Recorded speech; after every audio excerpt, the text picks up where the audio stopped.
Hello, hello, hiya, hiya. Welcome in, everyone. How is everyone today? Excuse me. I'm just going to be continuing the Coral Island adventures. If I remember correctly, the last time I was on, I think I had just gotten the quest to start the harvesting of crops to become a mermaid. I don't remember for sure. And then I think I was also working on catching a bunch of fish because it was, it's the middle of the winter, so I don't really have a whole lot of crops, and I'm trying to get whatever fish and fossils and stuff that I can get, so that way I have a hopefully little bit of an easier time. It doesn't take me quite so long to collect everything. Oh snap, White Flamingo's clothing game just got an upgrade. This is exactly what I'd call treat yourself material. Coffee is the perfect drink for people watching. It's a great excuse to sit and observe all the interesting things that are going on. Excuse me. That's how I fell in love with coffee. And people watching. Alior, I just want to say that I love you so much. Please don't ever leave me. You're the only thing I care about most in the world. Oh, you're my everything. Oh, that's so sweet. That's so super sweet.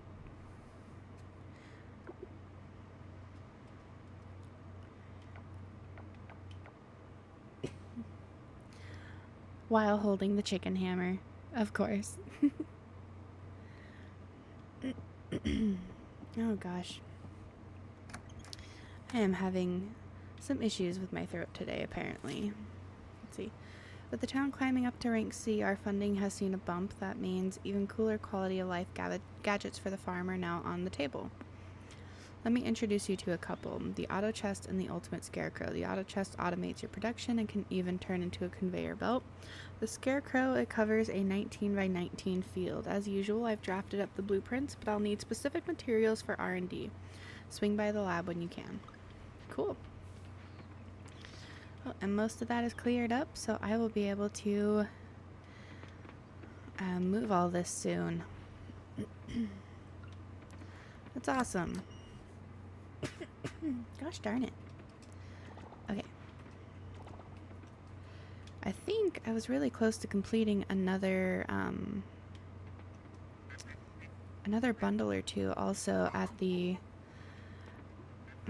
goddess's statue fountain area. Just can't remember exactly which offerings I was about to finish.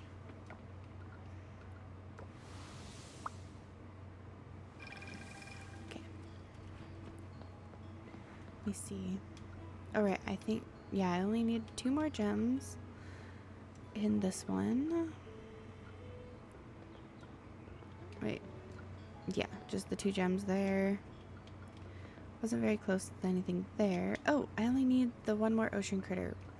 But if I remember right, I need spring or summer for that ocean critter. I can't do anything with those 2 yet. Oh, right. I don't know where to find an eastern oyster. I guess I should look into that one. And all I need is a bronze tea leaf. Which I think I had some tea leaves. Oh, what happened? Not really sure what just happened. Oh yeah, I'm pretty sure that's what these are that are growing, is some tea leaves. I planted a bunch of wild seeds, so I don't know what it is, but they don't look like these snowdrops. So that's what I'm assuming it's gonna be. Go. And then I don't remember. Oh yeah, I got a decent little chunk of fossils. And coffers. Maybe I will go back and spend another day in the mines or so. I don't need all that stone on me. But I do need another chest because that crafting chest is full. Nope. Wrong button. I got semi-used to the switch buttons last night, so now I'm trying to use the switch buttons on the Xbox when I was trying to use the Xbox buttons on the Switch last night. It's a pain in the butt. Alright, crafting supplies. I will throw those in there.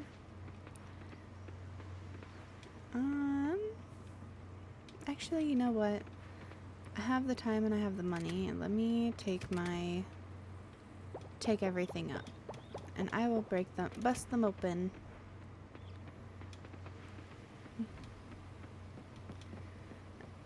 And since I do need to take a little bit of time, I'm just going to run the long way? Nah.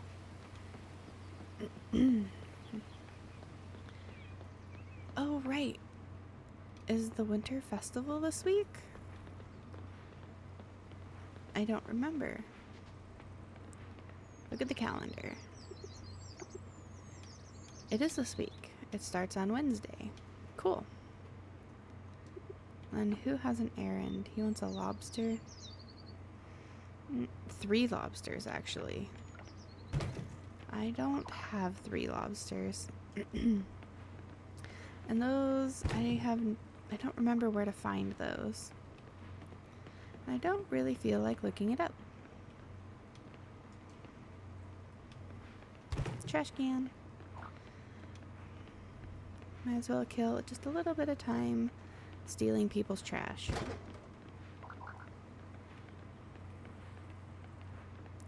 Because if it works, it works.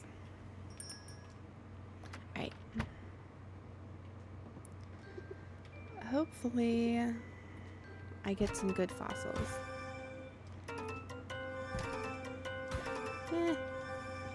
I think I should be able to donate some of these, if not most of them, but it's definitely it definitely sucks that you can get stuff that's not fossils out of the fossil nodes and out of the coffers and stuff too. It's like you just randomly get trash, or oh, I can't donate a whole lot of those. Darn, that sucks. I guess like that's good enough, but it still sucks.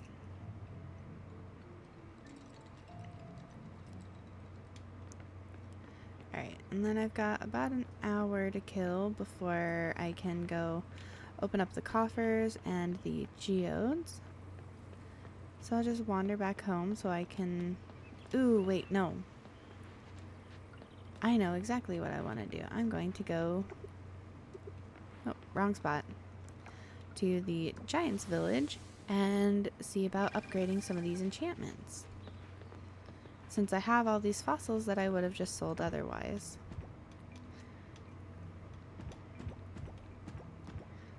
There. Nice. Ooh, and the rare drop got leveled up too. That one's not quite enough. Awesome. I do that, and I go home, and I can store all of this other stuff that I got.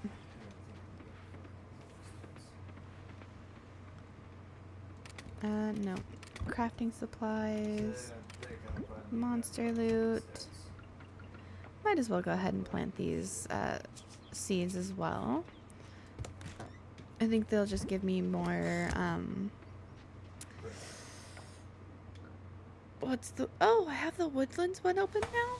Awesome. I didn't even realize I had that one open. Heck yeah.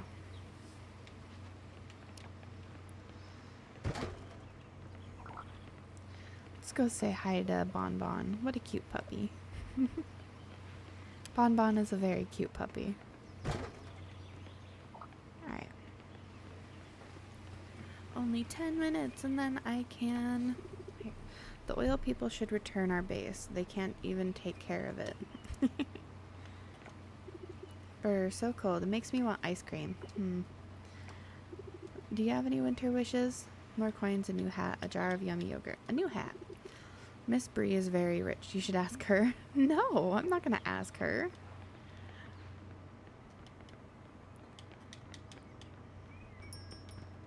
Bree seems a little snooty anyways.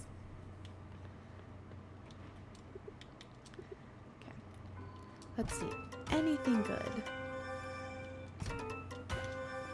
Ooh, and I've got a bunch more I can open up after I offer and donate everything. Hopefully I actually have something that I can offer to the statue. I don't. No. Okay, well, whatever I don't offer, or whatever I can't offer and whatever I can't donate will be used for enchantments and sold. Donate. Okay, there is a fair few things I can donate. Nice.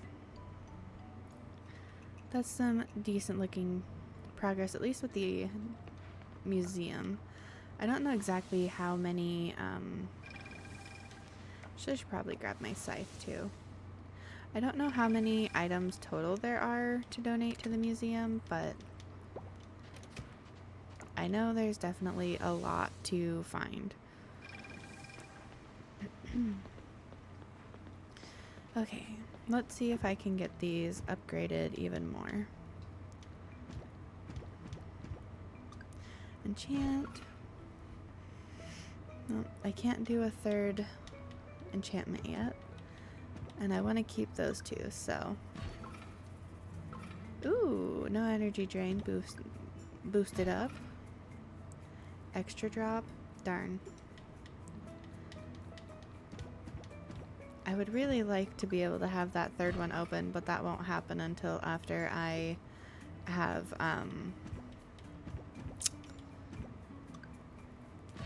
my pickaxe upgraded to either gold or osmium. I don't remember which one unlocks the third set of enchantments.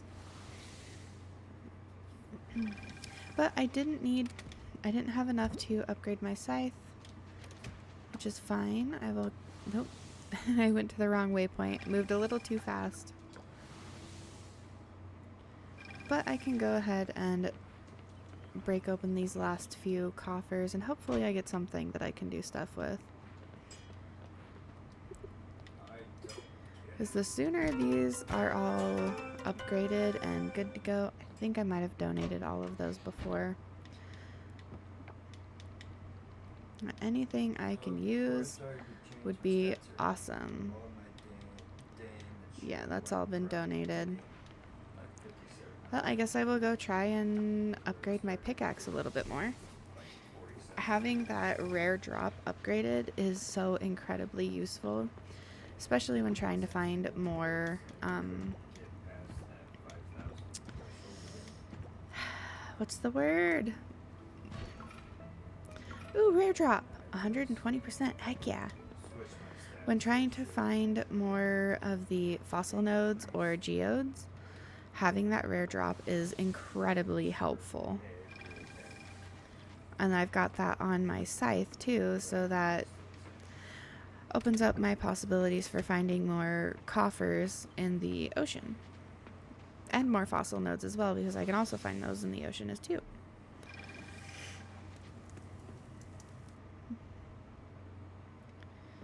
Alright, and I think I still need water geodes. Oh, darn it. I met new people who... Oh, apparently I'd never talked to Bon Bon in this playthrough yet. Oh, and I have mining mastery. Regular rocks to drop rare resources. Find double gems. Let's go rare resources first. Better quality fish or double fish? Let's go double fish. And I do know I still need water geodes, so let's start at floor 20. I'm gonna go in and work on the water mines.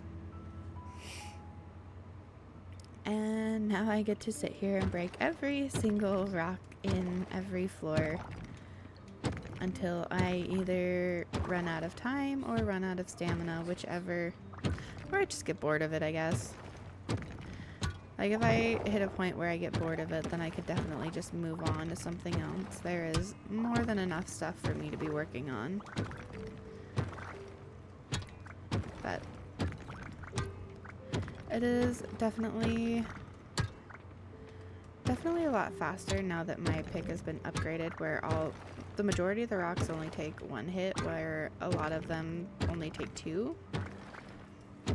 At least on this level. And then eventually, once I have the deep forest open and I'm able to get hardwood, all of these rocks will be able to break in one hit, which will be so nice. Come on. There we go. You were glitched into that rock. I think it's funny, the sus hammer is the one that actually works better than the sword I got at the end of the mines. It's a little bit slower, but it definitely does more damage, so it's like, I'll take the funny looking chicken hammer then.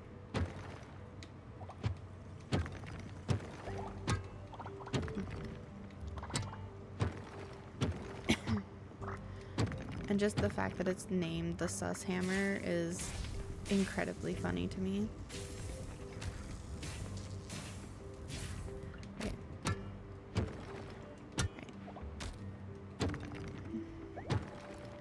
I do think it's kind of funny that the wasp things like poison you or something, because it really doesn't do a whole lot of damage. So unless you're already incredibly low on health, it really doesn't do anything, so it's not really an issue for you to actually get hit by them. So it's like, the wasp is trying its best, but its best isn't good enough.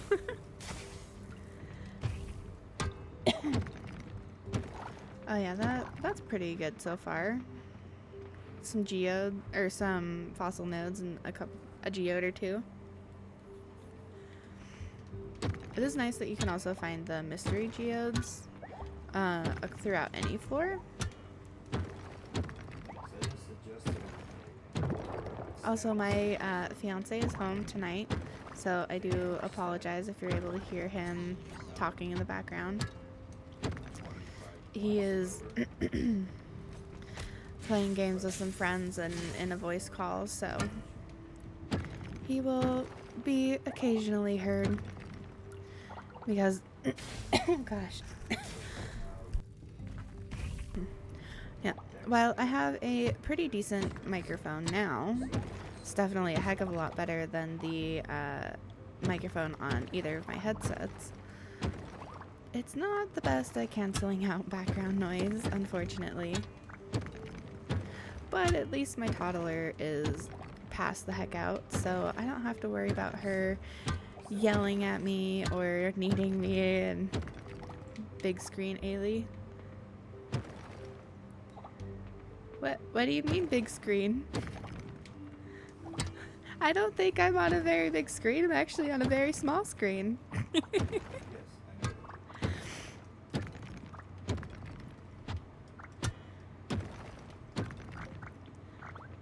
Damn it, phone, change your name.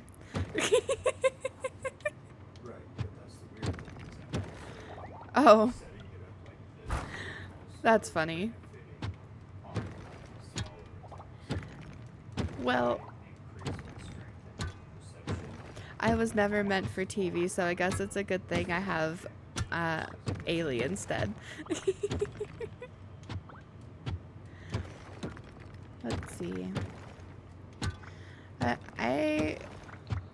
I'm making some pretty good progress, I think. Like, I'm about halfway through winter of the first year, and let me see, where am I at? Like, I found almost all of the artifacts, which is heckin' awesome. And over half of the gems, I'm getting there with the fossils. I want to say I'm over half of the fossils. And I'm almost there with all of the forageables, which is exciting. Now, as for caught, it's getting there, but they definitely could be better, that is for sure. But, yeah. Did you make the bread? I did not. I wanted to, but then I got sucked into playing Enshrouded, and I never actually did. I did run a couple more loads in the dishwasher, though. So, like, I did at least make some progress. So, I think if I don't make it tomorrow, which honestly I probably won't, since I'm going to be streaming in the morning, and then I have D&D tomorrow night, I'll probably make it Sunday.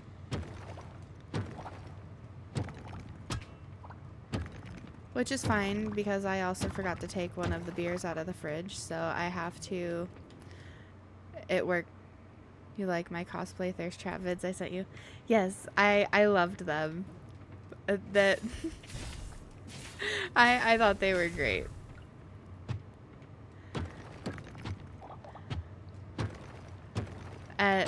What do you think of the stickers I sent in response?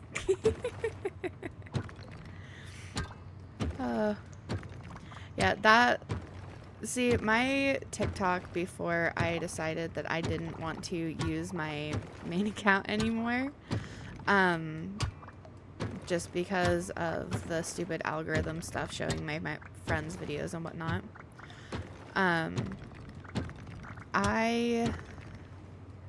the majority of my, like, TikTok For You page or following and everything was either animals, art, like cosplayers of, like, the in progress cosplay of how they made it, and then everything else. Oh, and then some recipes. I had some recipes on there, but everything else was like thirst traps and pole dancers and stuff like that, because a lot of them make some really, really cool content. And just, like, the amount of core strength and stuff that it takes to be able to do all of that is just absolutely amazing. So I followed a lot of those kinds of people. And it's like, that is what I wanted to see. And then I started getting my friends' political stuff, and it's just like, TikTok makes me cry in less than 5 minutes sometimes, so I should probably stop using it.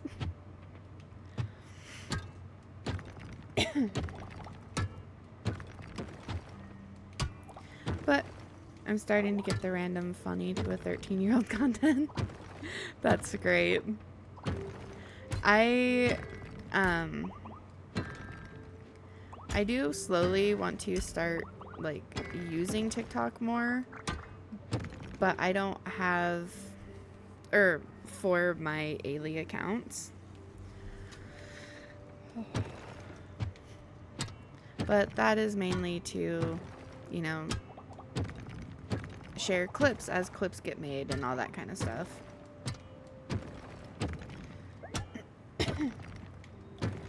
Yeah, so I mostly just find I can send you curated content. That would be amazing. Most of the time, I just use the Instagram, like, videos or whatever the heck it's called. Which that is so entertaining, because it ranges anywhere from, like, all of the stuff that I just mentioned that I actually, like, enjoy and interact with, to some of the weirdest, most cursed stuff ever. So Red and I actually send each other videos back and forth through Instagram all the time, and it'll be like 5 thirst traps followed by like 20 of the most cursed videos ever, and then like 4 or 5 more thirst traps. And then it's like, oh, I thought this was funny and it reminded me of you, and then send that, and then it's like 20 more cursed videos.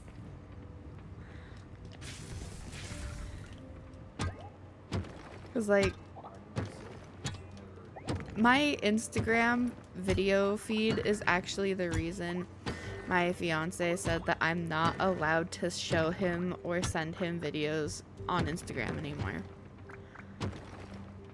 because he doesn't understand it, and it's just, he doesn't want to see any of it. It's like, man, but the cursed stuff is really funny, and that's the stuff that I want to show you. Feel obligated to send any cursed, disturbing videos. My husband, exactly. Like, that's how it was for me, but then I was told, no, I'm not allowed to do that anymore, and it's like, alright, fine. I'll still show them to you occasionally, but I won't do it all the time, and I won't send them to you all the time. So I just start sending them all to Red instead. If I had to watch it, he has to too. Yeah. I wished he would accept that. But he'll look, even of the stuff that I still show him, he'll watch it and then he'll just kind of stare at me with his like deadpan face and just like give me the head shake of shame and then go back to whatever he was doing. It's like, I don't care if you're ashamed of me for showing that to you, but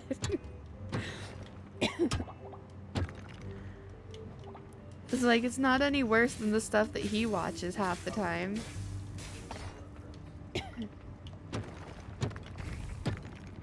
But mine's just not curated to him, so I guess that's why he does the head shake shame. Your man is hilarious. Yeah. It's like, just because it's not curated specifically to you does not mean that it's not amusing.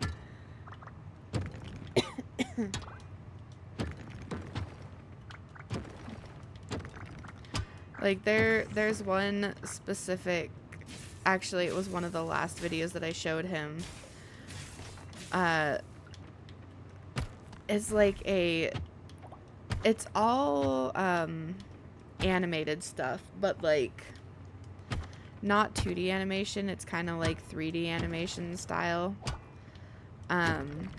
It's very, very weird though. There was like a singing possum, I think it was, in a pizza parlor, and then there were these like men, but they had pizzas for heads, and they're wearing like skin tight leather, like latexy suits, and you could hear the latex creaking and squeaking as the possum is singing and is doing this like weird pan through the pizza place or wherever it is. It's very, very weird, but it is also very funny. Hubs and I are very similar in our likes and humor, so I'm pretty safe sending him anything. See, most of the time, that's how it is for us, but it's the stuff like the singing possum and the pizza people that has him just being like, why? Just why? It's always just head shake of shame and then just why? It's like, I don't know why, but it's funny. So I'm showing it to you.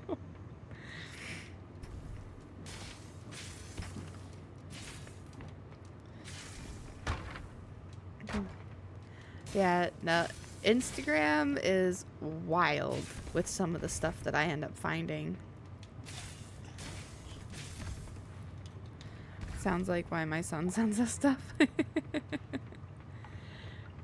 Yeah, and then some of them are just really random. Like one of the people that I found during one of those 2 a.m. Instagram doom scrolling was this guy who plays the cello, but in the weirdest places.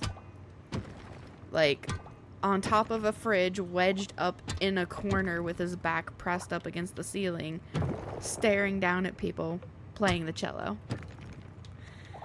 It's weird as heck, but it is so funny. And he seems like he's a good cello player.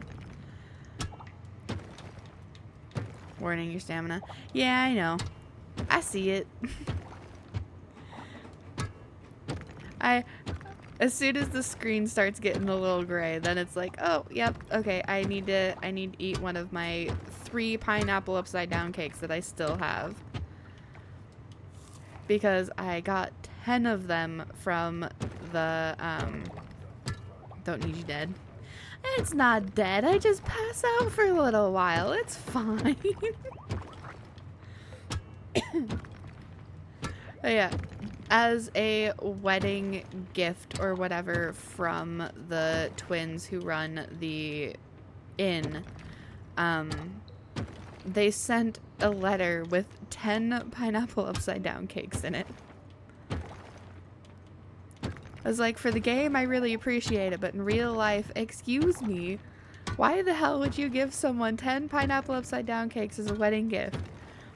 Like, that couple is not going to be able to get through that in, like, before they start going bad.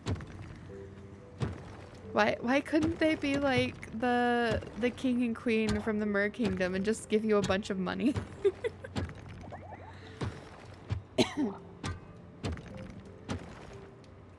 I want pineapple upside down cake. Yeah, me too. That stuff's so good. Have you had the pineapple upside down cake pancakes? I've made those a few times and my fiance really likes them. I don't think I've made them while my daughter was home. I might have to do that. She probably really liked them.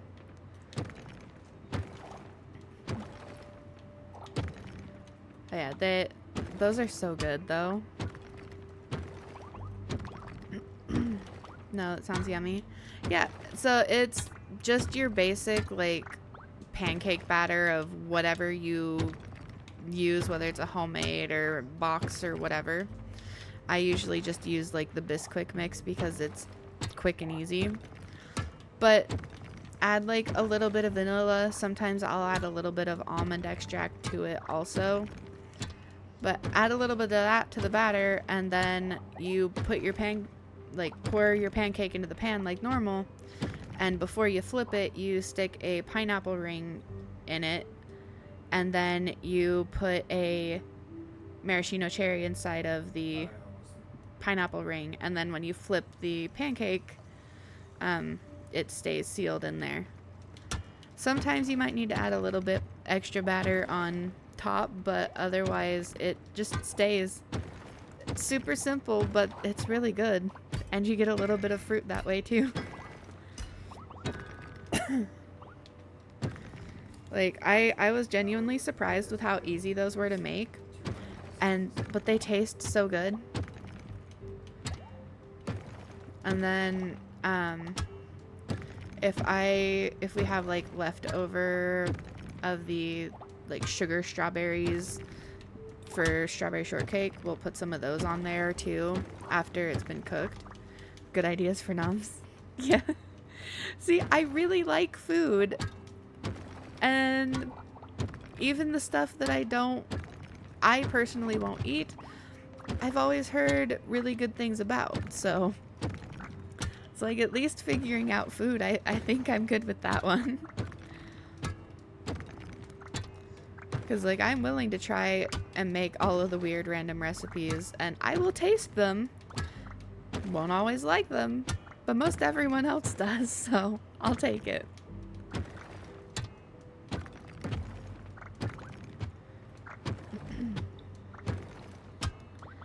Yeah. Now, cooking is something that was actually what I was working on before I started having so many health issues. Is when I was graduating high school, the plan was for me to enroll into the Art Institute of Seattle into the baking and pastries program. So I was supposed to that was what I was supposed to do because my like goal at the time was to become a baker. But I had found out during a 2-week long, not like, it was kind of like a summer camp thing at the Art Institute for seniors in high school or juniors going into seniors. I think I was a senior because I believe it was like middle of winter or something like that. But I went and did that and it was so much fun. I had so much fun doing it and I learned so much stuff and I got to make so many things. And we worked with the culinary arts side too. So at the end of our 2 weeks, we would take everything that we made, all of the skills we learned, and make this whole like big party thing where there was a little bit of all of the stuff that we'd learned to make. And so we would get to go try the stuff that the culinary kids did, and they would try the stuff that we did, and then our parents and family would be there to pick us up, but also try it, and it was so much fun. I loved it so much, but I also learned that I could not handle being, like, I could not physically handle being on my feet for that long and doing that much work, because by the time I was done with it, I had partially dislocated my shoulder, and I had caused so much pain in my back from standing and in my knees and stuff that I ended up having issues and a lot of pain walking for, I think, a couple months after that. That was unfortunately the time where I realized, is like, as much as I love this and am passionate about it, it's not something that I can do as a career. It's not something I could do full time. So nowadays I mostly bake when I get this like random like itch to start cooking and baking, and I will go on baking sprees. And those baking sprees usually last about a week, and I'm glad I'm not the only one who tries to kill things with my tools. Yeah.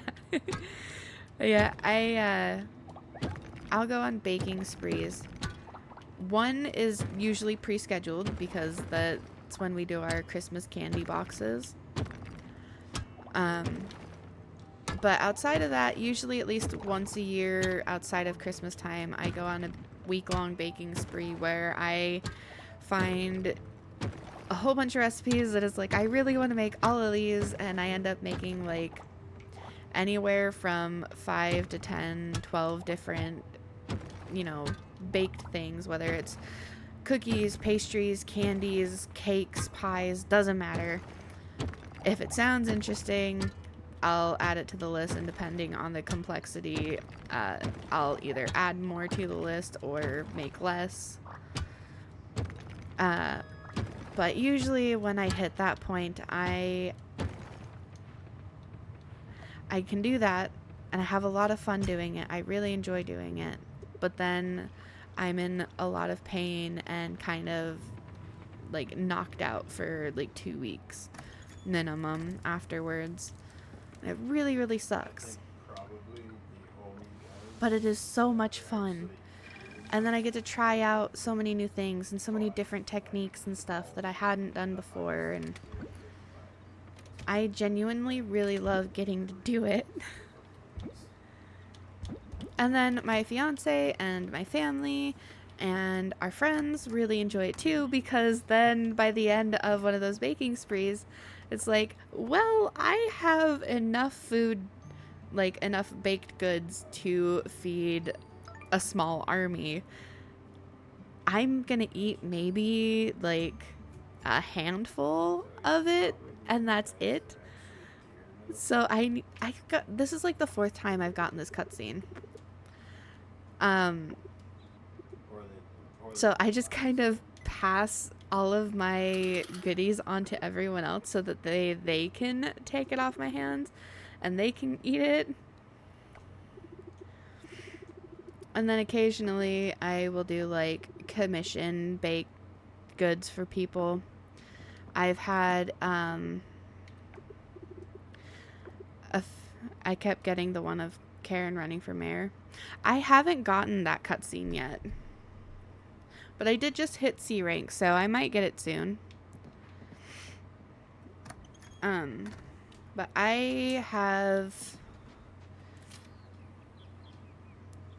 figured out how to make edibles, like with marijuana in them. You missed the wedding? Yeah, unfortunately. I think the other night when I streamed this, I think I got the wedding maybe half an hour to an hour after you went to bed. Totally passed. Like, yeah, that's okay. I kind of figured as soon as you, like, when you stopped responding and it had been a while, I was like, oh yeah, she totally fell asleep. Which is fine. But yeah, I definitely realized that was probably what happened. Nope, my hay is in this one. But I really enjoyed the wedding because I've never seen a wedding with Raj before. And for one, his outfit is super nice. He looks so good. But he also gets married with the flower beard. So he's got like all the flowers and stuff weaved through his beard that like your character can choose to wear. And I think that is hilarious. It was so cute, but it was also very hilarious to see.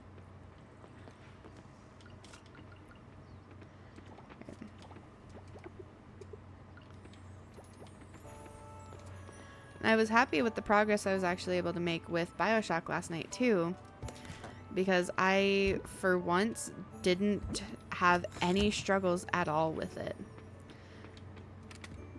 Which is hilarious because trying to run that game on my PC was like pulling teeth. But I could do it no problem whatsoever through my Switch. Like, I didn't want a glitter flower beard, my hubby, but he resists. Yeah, I might be able to talk mine into flowers, possibly, but I would never be able to talk him into a glitter beard. Like, as he puts it, glitter is, it's the herpes of the art world. It's devil dust. I think he's called it something else too, but I don't remember exactly what it was. But yeah, he hates glitter, which is really funny because I love glitter and I do a lot of crafts that use glitter. And craft herpes, yeah. But yeah, I have so much stuff with glitter in it, and I use a lot of glitter for crafting, and I have a lot of, like, when I wear makeup, there's glitter in my makeup. Yeah, I have a lot of glittery stuff. Christmas is the worst time for him because everything just about has glitter on it. But now he's also has to contend with our daughter, who absolutely loves all of the pretty, sparkly, girly things. So she wants the pretties. She wants the glitter. A lot of her clothes have glitter on them. Her shoes have glitter on them. She wants me to put some of my, like, glitter gel, like, face makeup stuff on her. And whenever we take her to this place nearby us that is a kids hair salon, hubby hates glitter. We had to get rid of or not buy glitter ornaments. Yeah.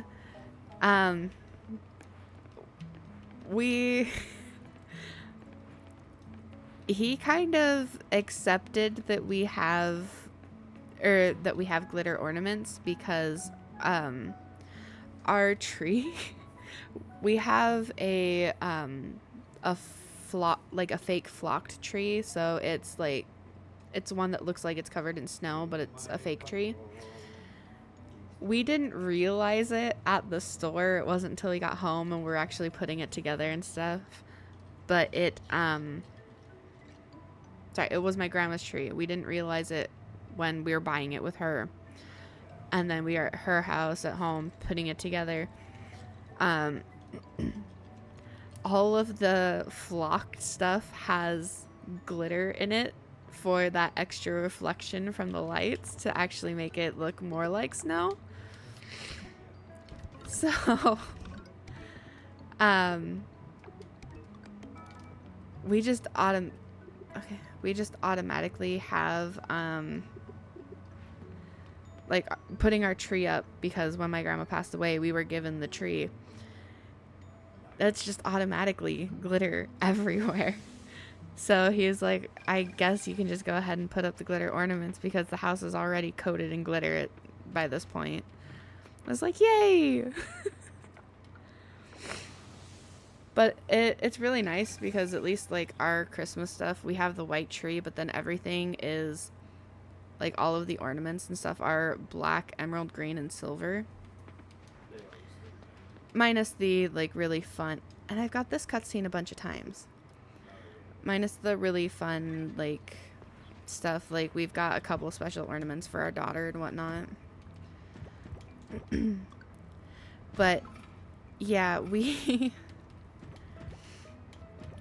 the hair salon that we take our daughter. No.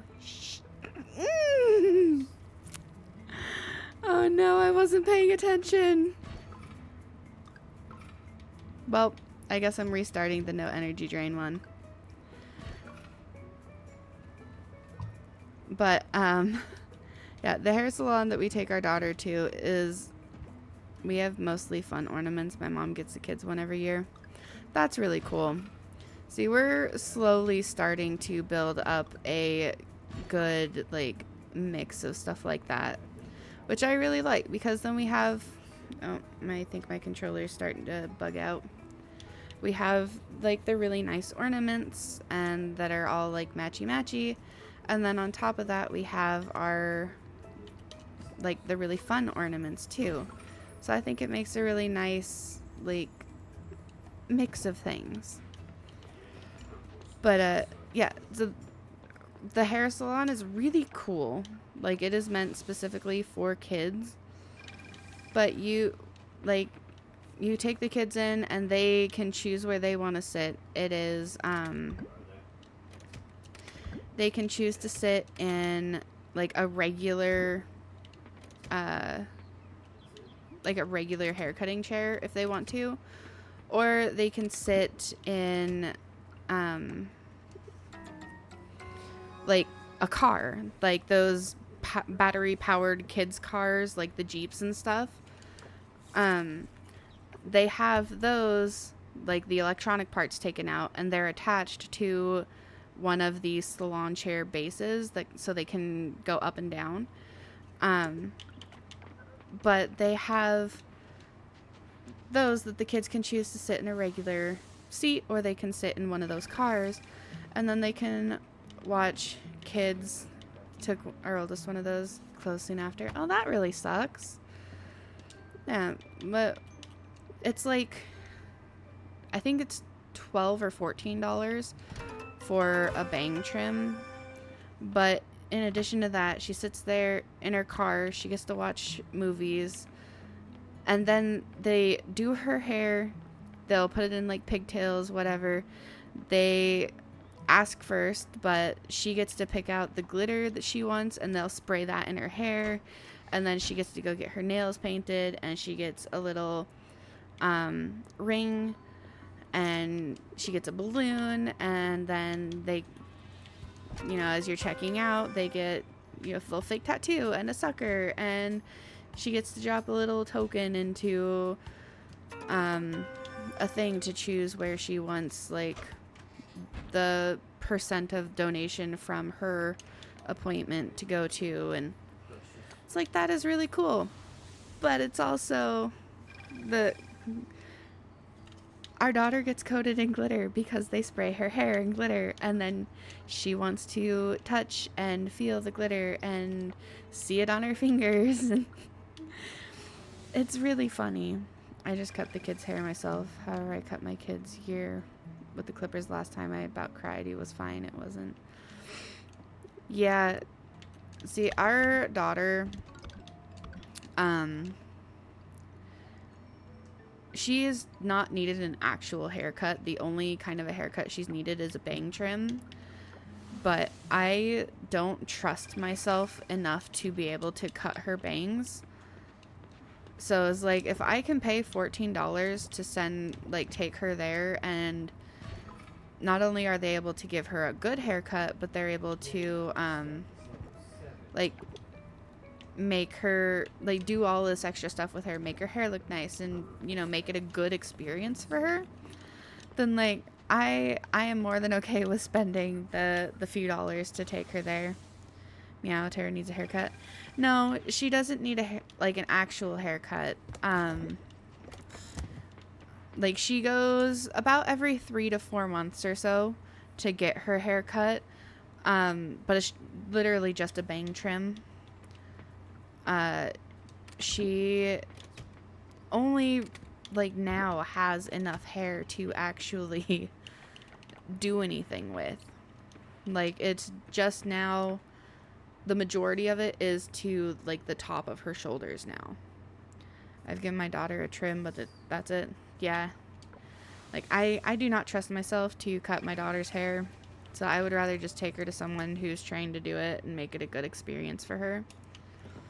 And like I said, she goes every 3 to 4 months, pretty much like clockwork, just so she can get a bang trim. Because that's about how long it takes for her bangs to get from right above her eyebrows to right below her eyes. She's got such thin, fine hair that for one, it scares me to try and cut it or anything. But it's like, I don't know what the heck to do with it. But she's also getting this, like, slightly curly hair too. Like, before it actually had some length to it, it looked like it was, gonna just be completely straight. Like, it was probably gonna be pin straight. But nowadays, since it's actually down to the top of her shoulders, when she gets out of the bath and her hair is freshly brushed, and as it's drying, the lower, like, 2 inches of her hair just kind of, like, shrinks upward as it starts to curl into these little ringlets. I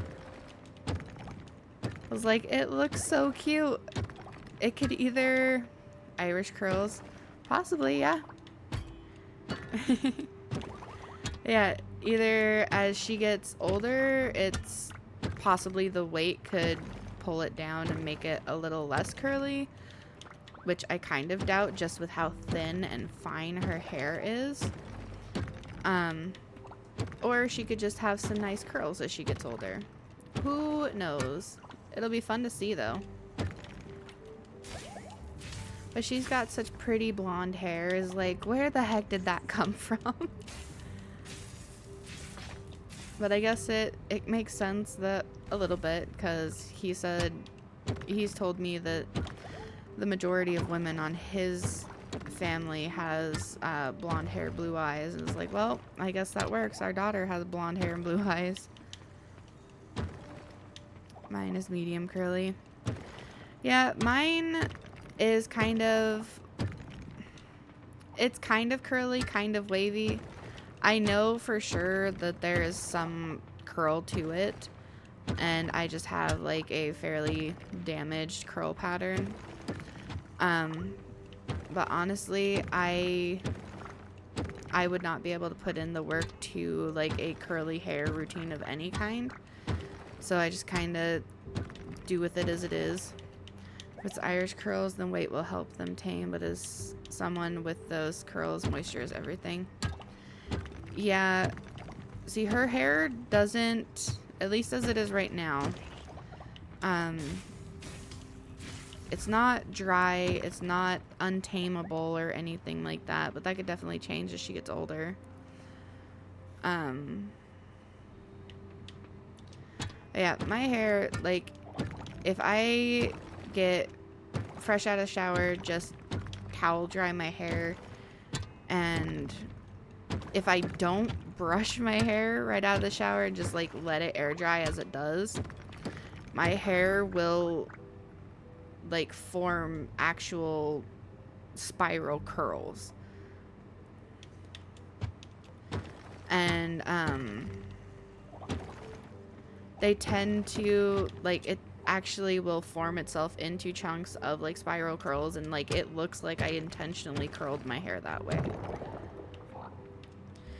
My son has products my mom bought him. His hair is past his shoulders.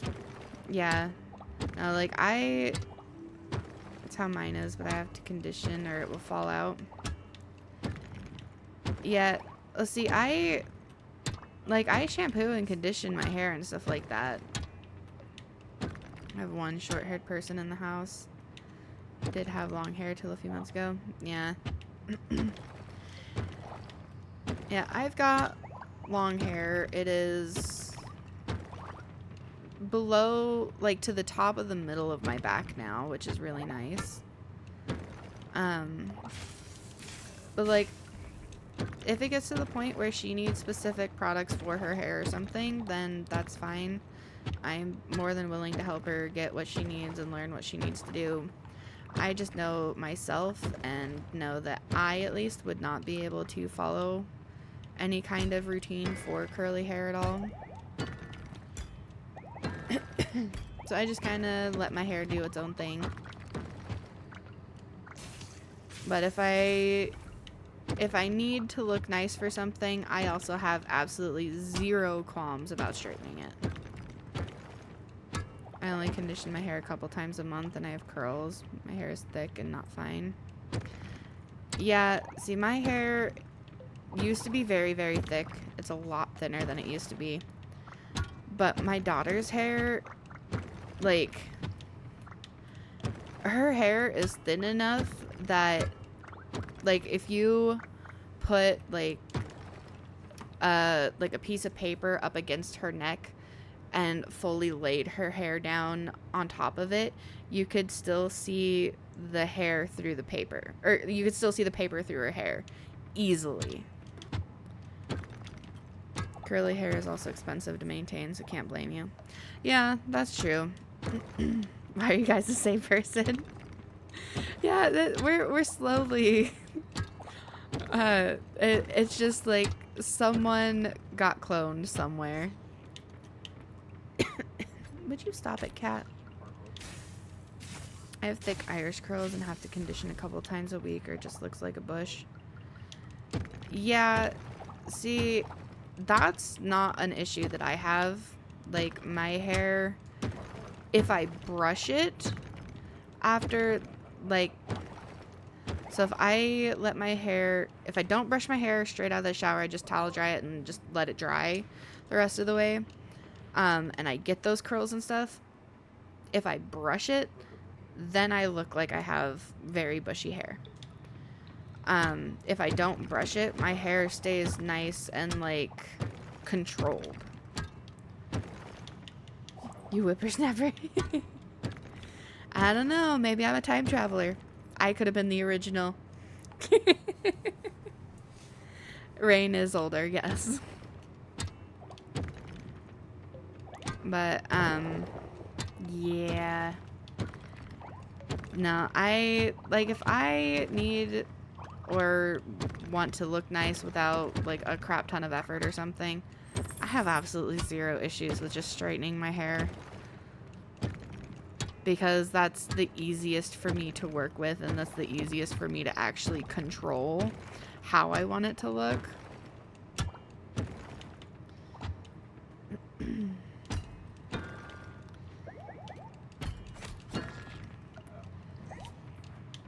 Which a lot of people are just like, don't do that, it'll damage your hair even more. It's like, yeah, but I really don't care that much. I was like, as it is right now, my hair is, like, I would say probably about a third gray, with as much gray as there is in it. Internal shipping is motivation. International shipping is motivation. Okay. So scared of damaging my hair after I spent all the money on it that I do. I guess that makes sense. But I don't spend a whole lot of money on my hair. I've only, semi-recently, like, since we moved into this apartment, been actually taking care of my skin as it is. Which is awesome because I have one heck of a breakout right now. I've got, like, 3 big ol' zits along the side of my cheek, along my like jawline, and then one actually under my chin. It was like, excuse me, why? Yes, I know exactly how your skin and hair care is. But I have a little routine that I do at least every day, so, which has definitely been helping a ton. I don't know what the heck's been going on with my skin right now, but it's definitely helped a ton, which is nice. I have no gray, maybe like 10. Oh. I would say lucky, but like it really doesn't bother me to have gray. Like most of my gray is that kind of shiny-ish gray. So at this point, unless you're really looking closely, it just kind of looks like I have tinsel in my hair, depending on how the sun hits it. Almost 40 and look like I'm in my late 20s. Well, that's good though, right? Like, it's nice to look young. I turned 29 in almost exactly a month. And I would say about a third of my hair is gray. It's not, like, it is obvious if you're, you know, up close and talking to me. But if I, like, lift up my hair and showed you the inch or so above my ears or, like, right below my temples and kind of, like, that area, I have streaks of gray. Or, like, if I pull my hair up into, like, a high ponytail or a high bun, I actually have, like, those gray streaks that start at the top of my ears and go up. It's really funny. Someone thought I was 16. I'm 24. That's great. It's my connective tissue disorder. That's my only perk of looking young. Yeah. See, I don't really have any, like, judge for what age I look like. Like, I personally don't feel like I can be subjective enough because I have no idea where to put myself on that, like, scale.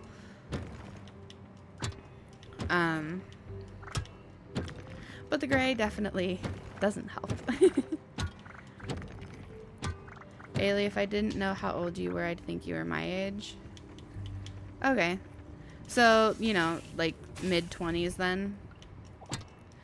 Which isn't too far off.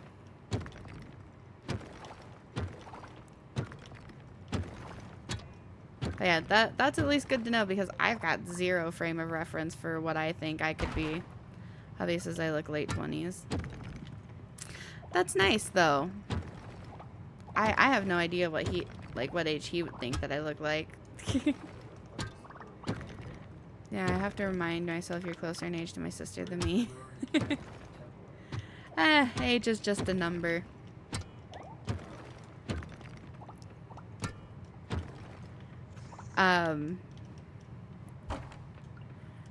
If I remember how it was phrased earlier, in one of the streams I was watching earlier, it was, I'm almost to, like, rank 9 of my 20s or something like that. I was like, you know what? I like that. And then there's me, the grandma. No. Like, you're right around the same age as, like, most of our friends. Actually, of the people that we're going to do D&D with tomorrow, you're around the same age as them. Until the newest guy joined us, I was actually the youngest of the group because I was the only one under 30. Thank gosh he joined because now I'm not the youngest anymore.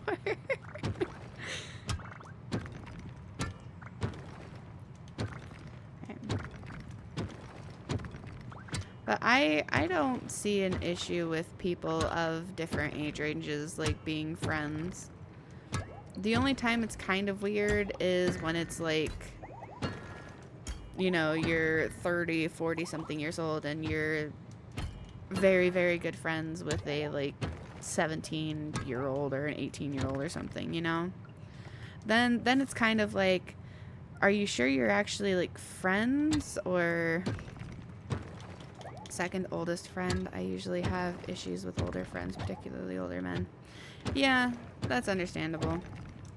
As long as you have things in common and they're adults. Yeah, that's kind of the way I see it, is like, if you have things in common and, you know, you actually like being around the other person, then I don't see the problem with it at all.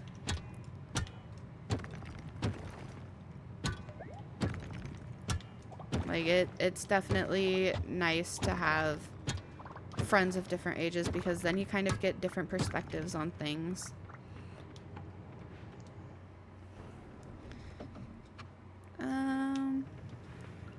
I'm almost out of stamina and I am out of food. Oh no.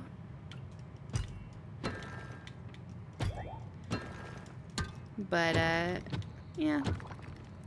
I honestly don't really have that many like real life friends as it is, so I guess I don't really have a whole lot of a basis for that. Has friends 12 to 18, he's 13. Yeah, and see, like, I don't see anything wrong with that. Ah. Okay. Nope. Okay. Ow.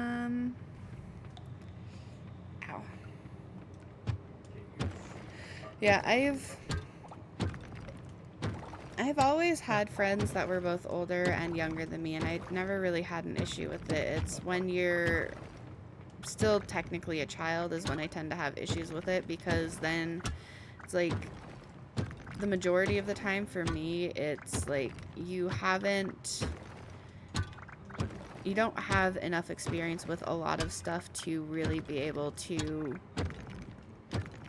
like know how some things are, and like these extremely like harsh, rigid opinions that you might have now most likely are going to change as you get older. And I found it's just easier to not try to be friends or whatever with younger people. Like, I would say like probably like 19 or younger. Stairs knowing. Yeah. My girlfriend has a guy friend who's 32 who just makes me uncomfy to be around, but I also have female friends in their 30s and it doesn't bother me. Yeah. Is that guy friend that you were telling me about when you guys were moving in and you didn't want to be at the house because he was there and made you really uncomfortable? Because if that's the same guy, then like okay. Yeah. That, I think that's just that obviously, you know, there's plenty of other people that would be very like have a lot of issues to be friends with. But I feel like, at least in that circumstances, that is just that guy specifically kind of issue. Because at least from what I remember of what you told me about all of that, I definitely think that is a him specific issue.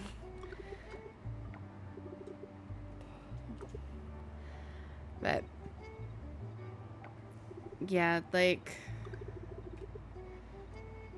the couple that we do D&D with and are friends with, they are about the same age as Rain. Went on too many dates with guys in their 30s at 18. Yeah, see, that's not okay. Like, obviously you're an adult and whatnot, but I feel like that yeah. As someone who was, older men can feel so predatory even now. Yeah, that is very, very true. Yeah, as someone who was maybe, but maybe not. A 18-year-old, possibly a little bit younger, that dated a 24-year-old, and it was not a religious thing. Yeah, it's not good. Like, I definitely feel like, you know, kids will be kids, teenagers will be teenagers, they will do what they want to do, but, yeah. I think that dating people with that big of an age gap shouldn't be something that happens, like, until you're, you know, mid-20s at least. We didn't date, I went on a date. Yeah, see, that's a lot more different from me. I was actually, like, actively dating this person. It didn't last very long. It was only like a month or two, but yeah. Shouldn't have done it. I realize that now. But it's definitely, from my own personal experience, I don't think that those kinds of age gaps should only, like, be thought about once you're at least into your 20s. The minute I find out their age, I'd be running for the hills. I don't know why age makes a difference for me, but it does. Yeah, you live and you learn. Exactly. I had many boyfriends before my fiance, but I could definitely say that out of all of them, he's the best one to have for sure. There were many stupid decisions made once upon a time. But as you said, you live and you learn. What was that in my... Oh, seeds. And you warn your daughter. Yep. Absolutely. That's one of those things where it's like... My fiance and I have talked about... Maybe not stuff like that specifically, but obviously that kind of stuff would definitely be talked about and warned about and, you know... be as open as is age appropriate with her.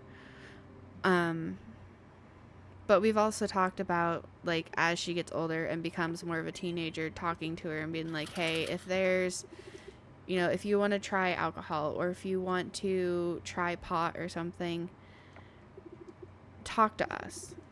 Because at least we can ensure that you are in a safe area when doing something like that.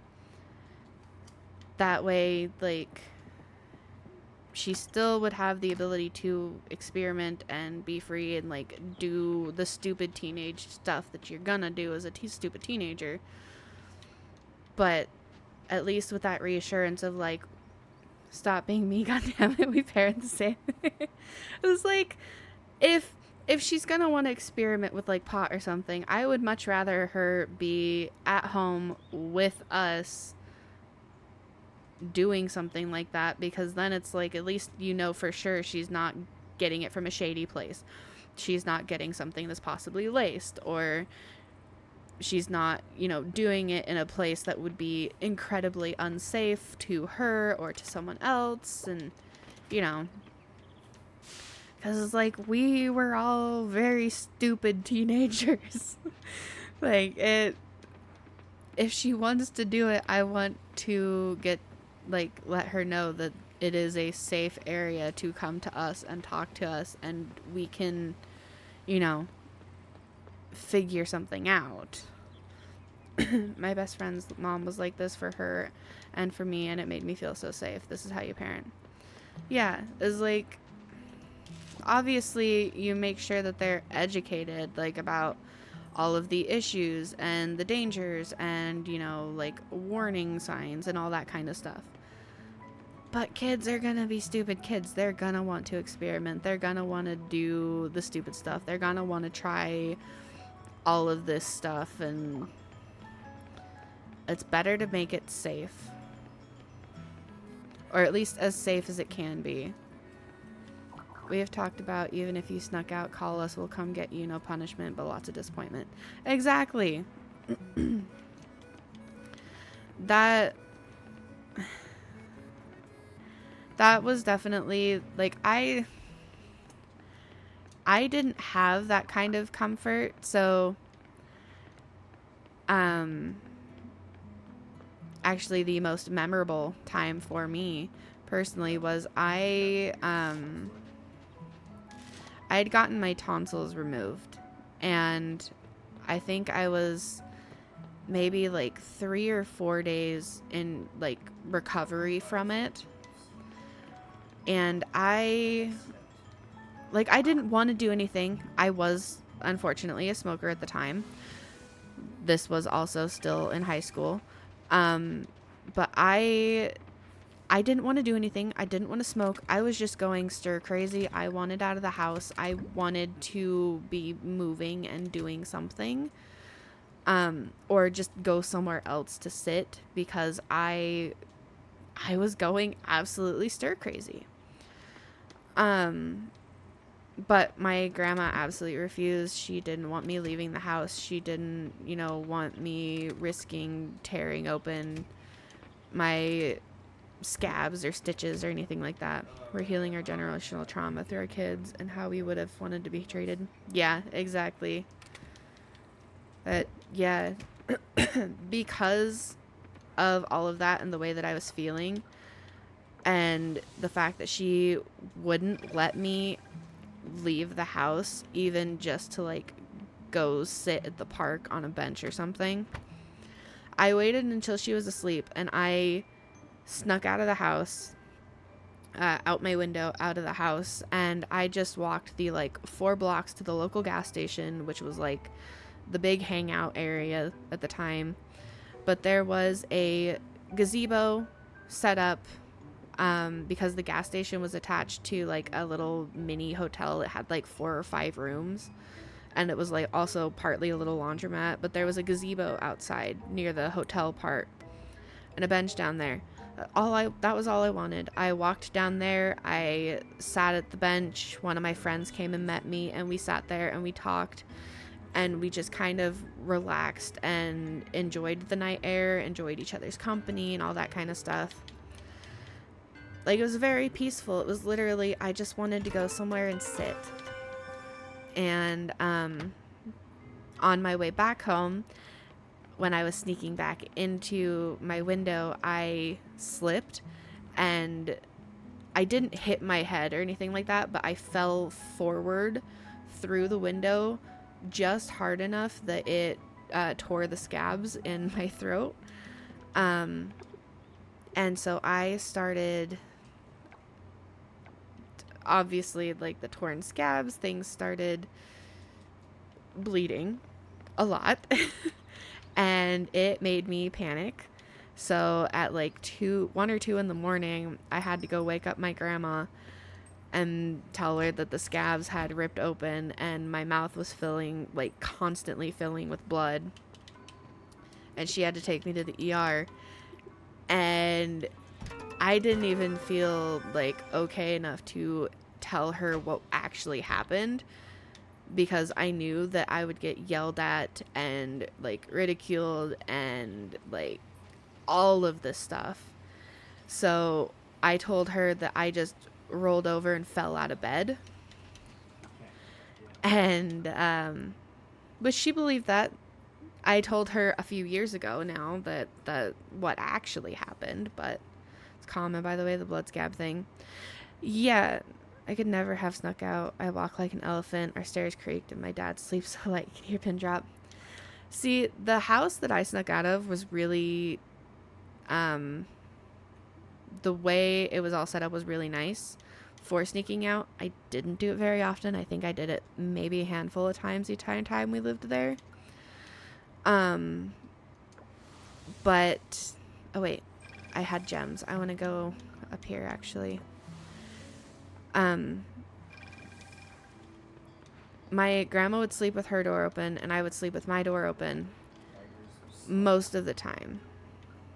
There were times where I would shut my door just because I wanted it darker, but where our beds were, I could be laying in my bed, roll over, look through my doorway, and I could see my grandma's door, and I could see her head, and I could know if she was asleep or not.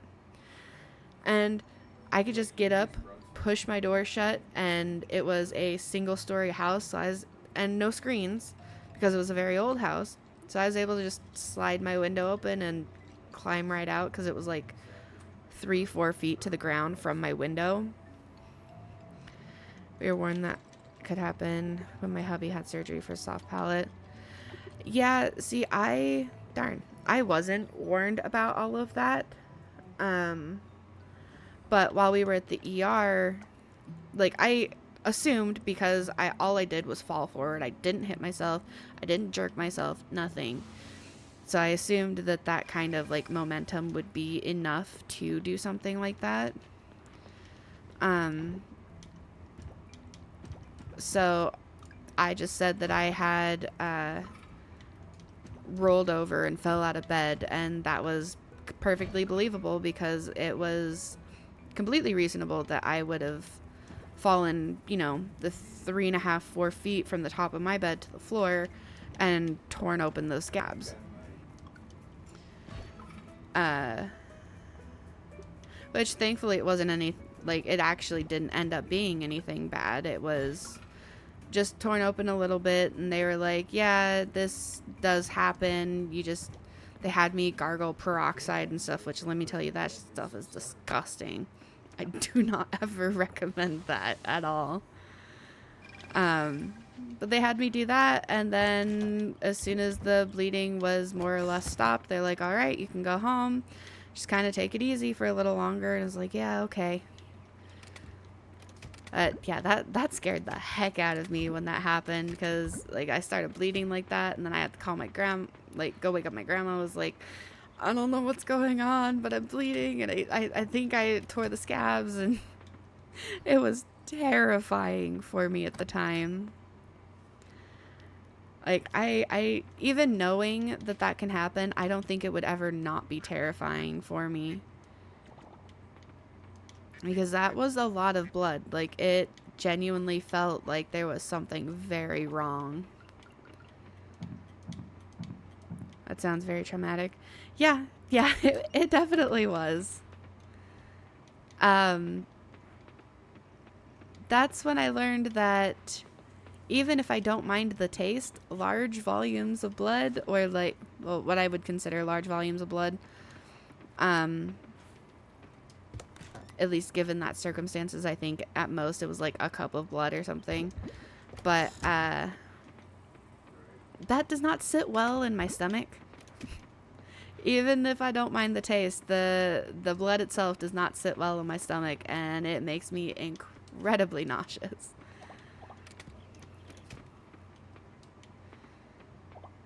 Thankfully, I haven't had any issues like that since then, so that makes me happy. Alright, oh wait, right, I have to give that bronze ore to Ben. Alright, he's at the beach.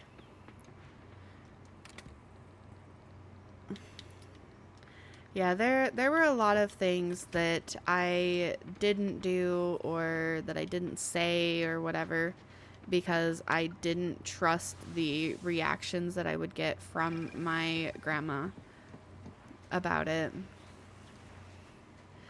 So there were a lot of really stupid things that I did that I should have been able to talk to her about, and I couldn't. And then because of that, there were a lot of things that, or I guess in addition to that, there were a lot of things that, like, my mom would do, or that would be said that I had done that I hadn't actually done, and I would get blamed for everything, and yeah, it was not a good time. There is definitely a reason that I ended up with friends, the kinds of friends that I did in high school, and doing the kinds of things that I did. I never did stupid shit. Hubby, he did all the stupid shit. Yeah, see, I did stupid shit. I did a lot of stupid shit.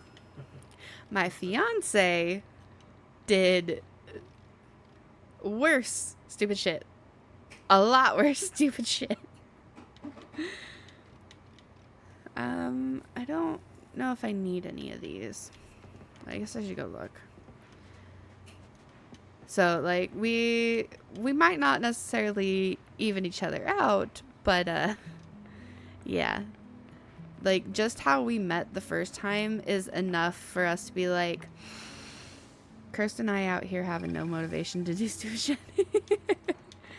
Yeah, I wish. Yeah, no, just with how we met the first time is enough to be like, I don't know what to tell our child, at least in the beginning, about all of that, other than just like making it the most basic, like cut out a lot of stuff until she's older kind of thing. Only thing I did was play video games all night. That's the worst. Oh man, I did so much stupid stuff. Like, as kind of with even with all of the issues that I had with my grandma, I actually had a lot of like freedom. I had a ton of restrictions, but I had a lot of freedom at the same time, which is very weird and very confusing to try and like work around. But just for an idea of like the kinds of stuff that I was a part of and got up to in high school. One year, I think it might have been my senior year, might have been my junior year. I don't remember. Good girls are bad girls that haven't been caught. Yeah. But yeah, it was either my junior or senior year. I don't remember which one, but it was a New Year's party with all of the people that I was friends with and partied with, and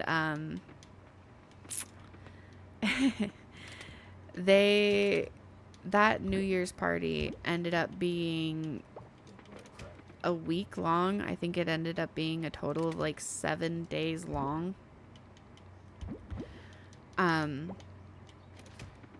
The like initially at the very beginning of that party,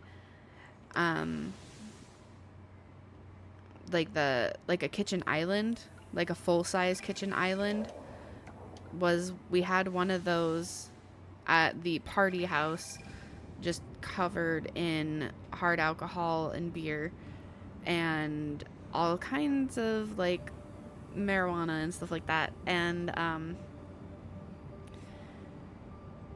they didn't stop until it was gone. And when it was starting to get low, people would go out and buy more, until it ended up being that party was a full week long. Which, you know,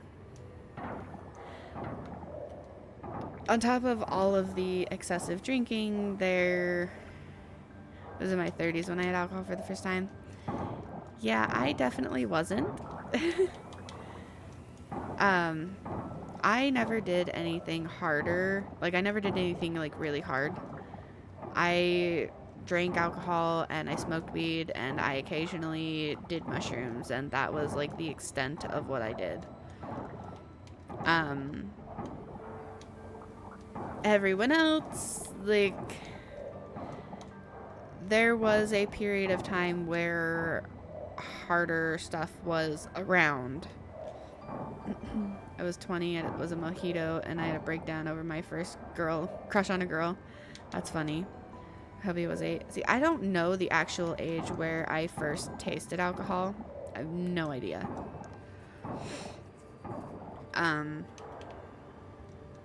I can tell you my first legal drink that I got at a bar on my 21st birthday.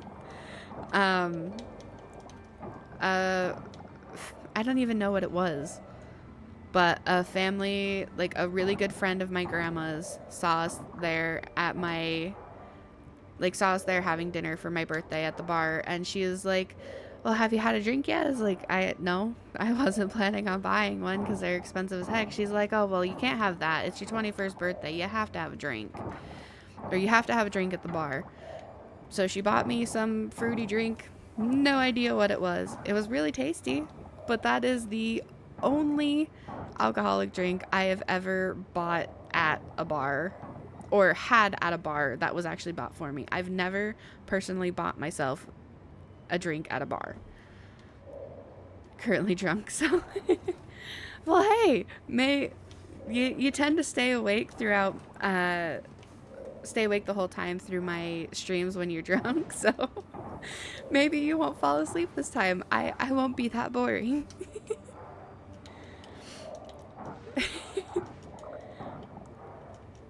Jealous, trying to get up to Michigan for weed. Yeah, we don't really do a whole lot of drinking, and we don't really do a whole lot of smoking or anything either. I still buy weed and stuff, but that's because I make edibles for people. So when I will get commissioned by like friends or family to make edibles, and they will pay me to make them for them. I just get like 4 hours of sleep at night, that's why. Yeah, that's fine. Like, I understand the reasoning, but it doesn't mean I can't poke fun about me being boring. Because that's something that I've heard like my whole life.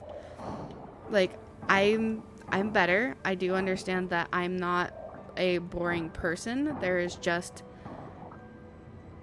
There are people that find me boring, but that is because we do not have the same interests. We don't have the same, they're not people I should be around, because clearly, like, a friendship or whatever is not going to work.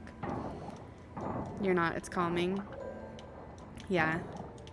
Now, like I said, I've, like, gotten to the point where I can accept, I do still have trauma around it, but I've gotten to the point where I can accept that I'm not actually boring.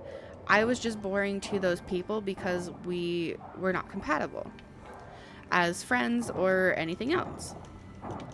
If I leave, it's because I need to sleep for work tomorrow. No worries. I completely understand. Like, you do what you gotta do, man. I'm glad you think it's calming, though. Like, I definitely know that as I'm getting more comfortable with streaming and actually, like, having people to kind of talk to instead of trying to just kind of talk by myself, helps a ton, because then I feel like I'm actually, like, giving something of substance, and then it's like, okay, I can actually kind of relax and even more, and like I can actually really talk, because now I have ideas of what to talk about. I have like conversations to have, and that definitely makes me feel like streaming's a lot easier with that, which is super helpful. Let's say this, I can't fall asleep to noise or videos. Well, see, the noise that I have to have is the fan, so even if the fan in our room isn't actually pointed at us, I can't sleep without it on, because it's that kind of white noise that drowns out any of the creaking and stuff from, like, upstairs or whatever. But like I said, it's good to know you find it all calming. I do know as I relax more, I definitely will be probably, I guess depending on the game, probably be a little more louder and upbeat and kind of ready to just like do anything. Which sucks as my partner sleeps better with music. Oh yeah, I used to be that way. My hubby got a new CPAP and I hate it. It's too quiet. I miss the white noise of his old one. Yeah. Let's see, that's why I like having a fan in the bedroom, because even if it's too cold to have the fan pointed at me, I'll just kind of turn it around so it's facing another direction and leave it on. That way we still have that white noise, because sleeping without it on, it's too quiet. White noise I can do. Yeah. Yeah, it's too quiet. Then I can hear, the fridge kicking on and off, and I can hear the fan on the air conditioner kicking on and off, and I can hear the neighbors upstairs or downstairs creaking, or I can hear, the toilet flushing more, and I don't like it. Because then suddenly it feels like everything is just amplified. Like, I went to school in the country and it was too quiet. Yeah. Yeah, I cannot sleep in the quiet at all. I have to have some kind of white noise because the quiet is too quiet.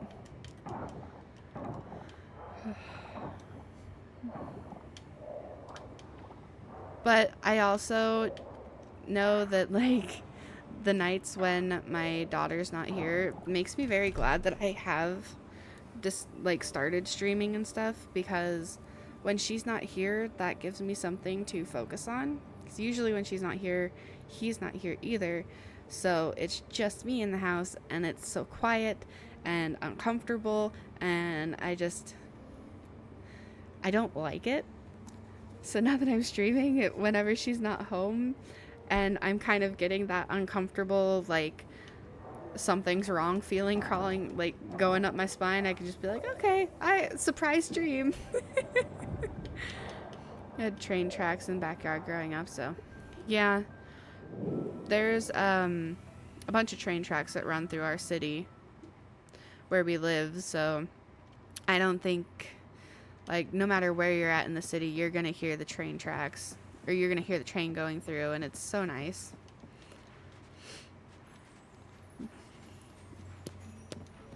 All right, let me see. Okay, I gotta run home and dump some stuff off, and then I get to go through the trivia hell. I hate the kids going to school. I like them home. Yeah. Oh, no. Where did I fast travel? It wasn't registering me clicking on it. Speaking of, I need to say night. All right. Have a good night, Red. It was nice to talk to you. It always is. Oh wait, yeah, you work in the morning, so never mind.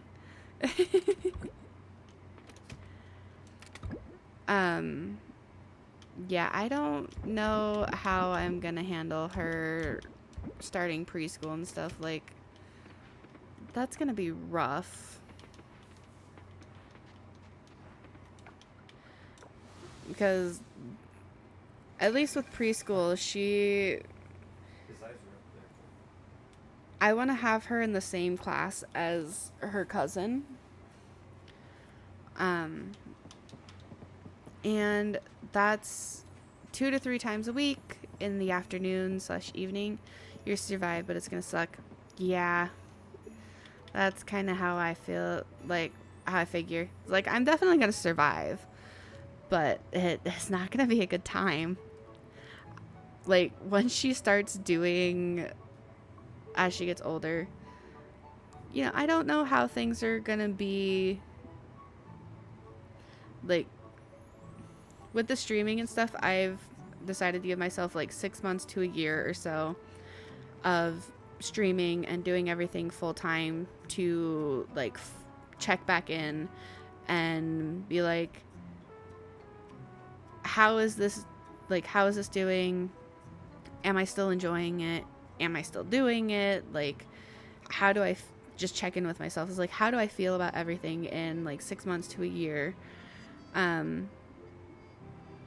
Which, at least as it is right now, it's been, a month and a half, almost 2 months, something like that, of me streaming pretty much full time. I've been really enjoying it. It's been a lot of fun, especially figuring out, like, my model and everything. I've really enjoyed getting to learn all of the new stuff, learn all the new programs, and, like, figuring out, like, the PNG Tuber Plus and all that kind of stuff. I've been really, really enjoying it. So, unless something changes, I don't think, like, when it comes to that check-in with myself, I don't think I would stop streaming. Like, I'm pretty sure that I would be like, yeah, I'm enjoying this. I'm going to continue doing this for sure. But, you know, it's good to have that, like, this is when I'm going to check in with myself to know and be like, how is this going? Just going off right now, if I do need to do more figuring out the bots and stuff. I'm gonna try to figure out bots as well, but some of the other stuff, like the commands, like the Discord command and all that kind of stuff, if you want, I can help. Like, we could do a Discord call or something, and we can screen share, and like, I can help you figure out stuff that I've figured out, and vice versa, if you want to. But at least just going off how I feel right now, when it comes to the point where she's starting preschool or like going to school and stuff like that, I would definitely kind of switch to doing this during the daytime, because then it's like, well, she's at school, I have nothing to do, I don't know what to do with myself, so I'm gonna do this instead. You should sometime. Yeah. Let's see, you don't really stream on the weekends, so we could do Sunday morning, late morning, afternoonish sometime, like 10 or 11 my time, if that works for you. That way I can, like, actually kind of write that down so I know it's like, alright, I have something to do at this time. Cool. Sounds good to me then. Let's do the stupid trivia.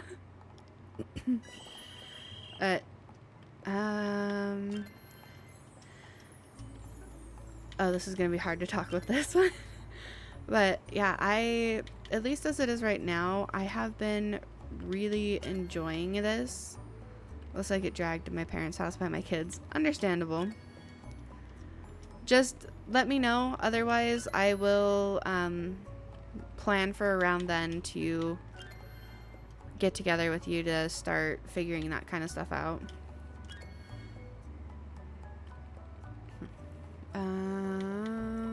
Nope. No, darn it. That one's easy. You catch like a bajillion of those stupid things. Oh, yellowtail?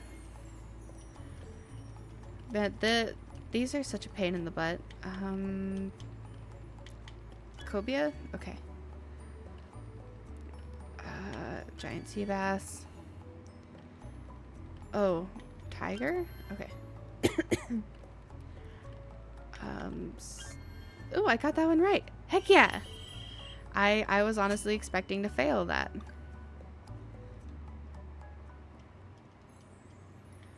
Alright, next one. I'm so glad that, like, once you do these, they don't change every night of the event. Oh, I don't think I've caught that one. That one is super pretty. Blue Morpho? Yeah. Oh gosh, that one? No. The bugs suck. Orchid Mantis, I know that one. Oh, Wood Satyr? Okay. Oh, I get these ones mixed up. I don't know if it's a Yucca or a Assam. Yucca? No, it was the Assam. Violin beetle. That's a leaf beetle.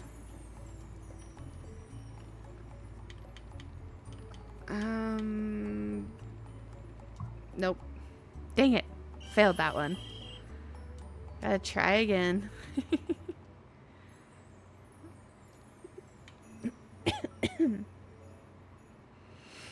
Okay. Let's see. Oh, that's easy. That's the devil. Tarantula.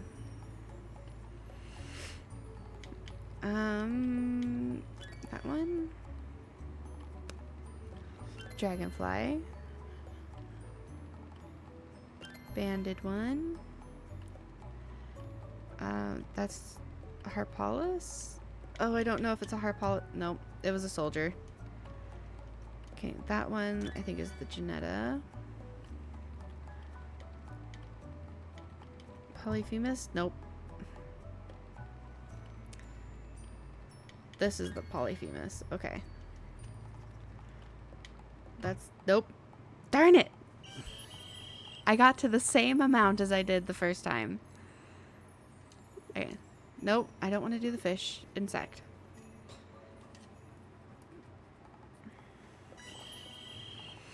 Alright. Banded. Wasp.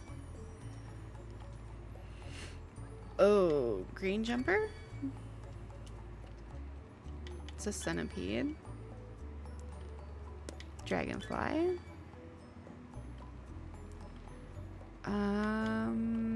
Striped garden caterpillar. Yeah, dang. Okay, I got that one. So this is the maple leaf cutter. Hickory horn. Nope. That's a... Nope. Dang it! Okay, that one's the violin beetle. Oh, tiger? Okay.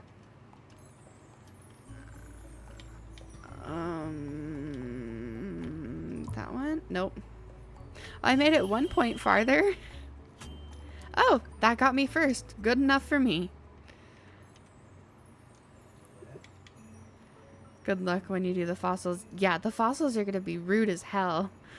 I hate doing the fossil one every time. Alright, that's a cannonball. That is the chambered nautilus. It's a hermit crab. Fuchsia. Nope. That one's easy. Isopod. Blue lobster. That one's the fuchsia flatworm. That's a harlequin. That is the sunflower. That one is the crown of thorns. That is the she-hose. Mantis? Nope, that's the skunk cleaner shrimp. This one is the arrow crab. Jaya crab? Nope. Dang it, so close. Still one, but so close. Alright. Farming.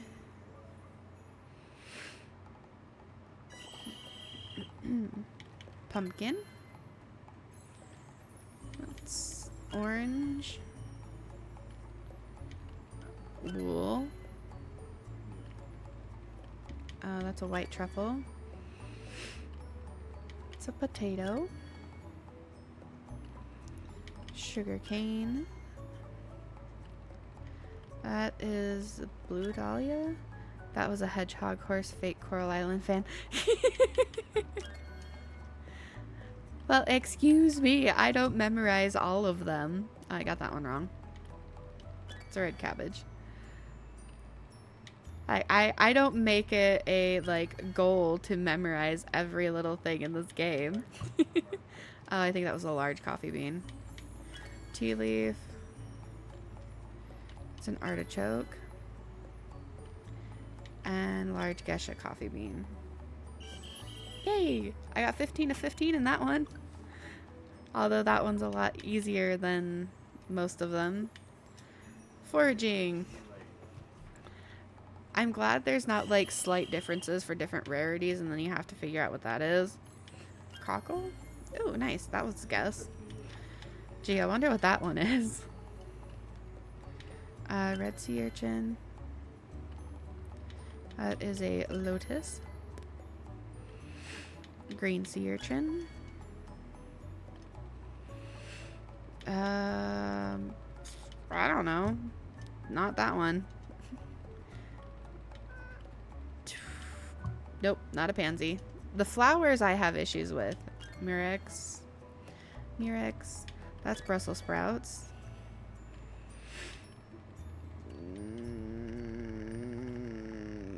Morals? Nope. I know it's a mushroom. I just don't know which of the 4 options it was. I really wish places actually still like decorated and did this cherry stone clam. Gosh. Yeah, I wish places actually still like decorated and like went all out and stuff like that for these kinds of things. Or these kinds of holidays. I think that would be really cool. No, that's chestnut. I miss it. I remember seeing stuff like that as a child, and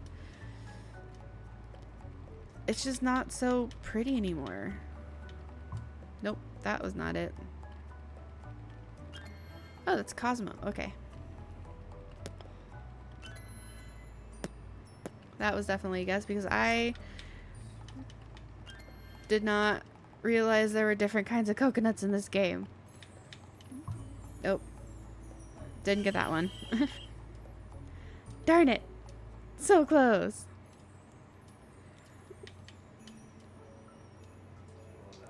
Yeah, I did not realize there were different types of coconuts. No. Ah! Okay, right off the bat. Missed one immediately.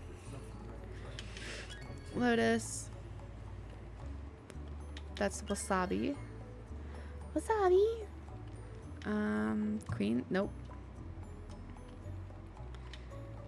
Watercress. Nope. Man, who would have thought that I'd struggle so hard on the foraging one of all things? Alright, let's try this again, see how far I get.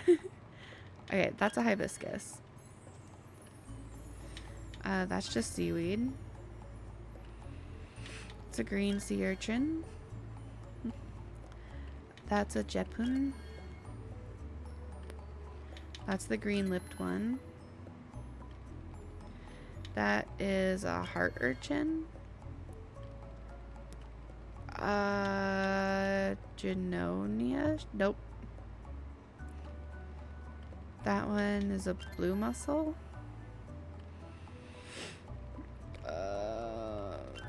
Okay, that's the Junonia.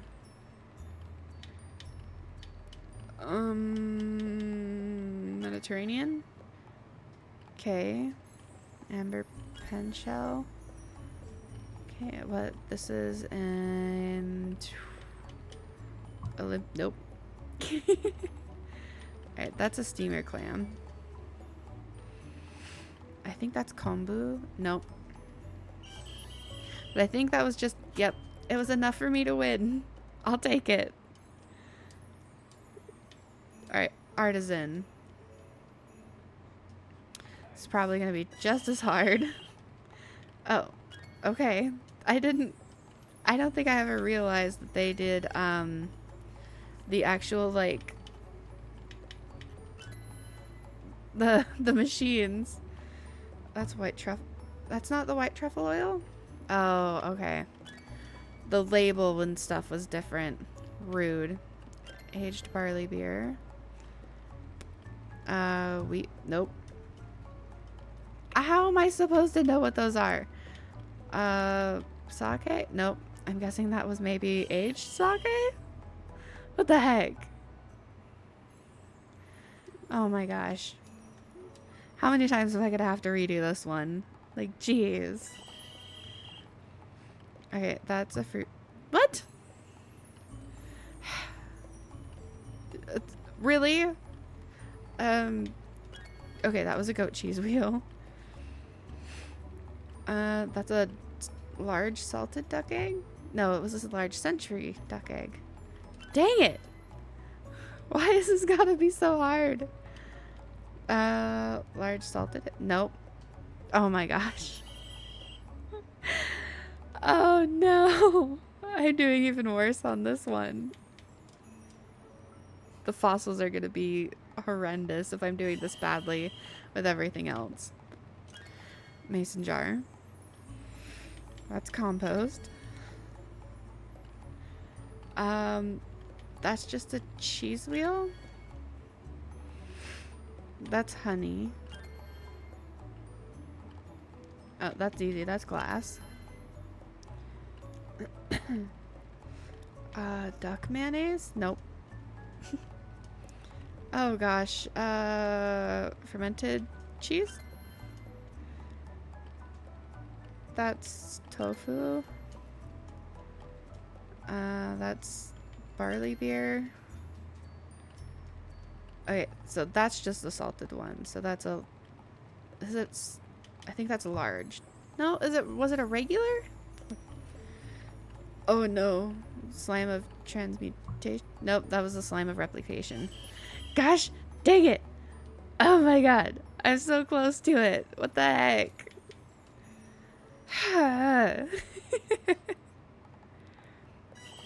Alright. That is basil juice? Alright, this is a large century duck egg. Okay, that's honey. Compost. Okay, that's pale, so it's a cheese. Or goat cheese. And that's a fermented goat cheese. That is duck mayonnaise? Nope. Guessing that was regular. That's cane nectar. Okay, that's darker, so that's a fermented cheese wheel. And that's lighter, so that's a fermented goat cheese wheel.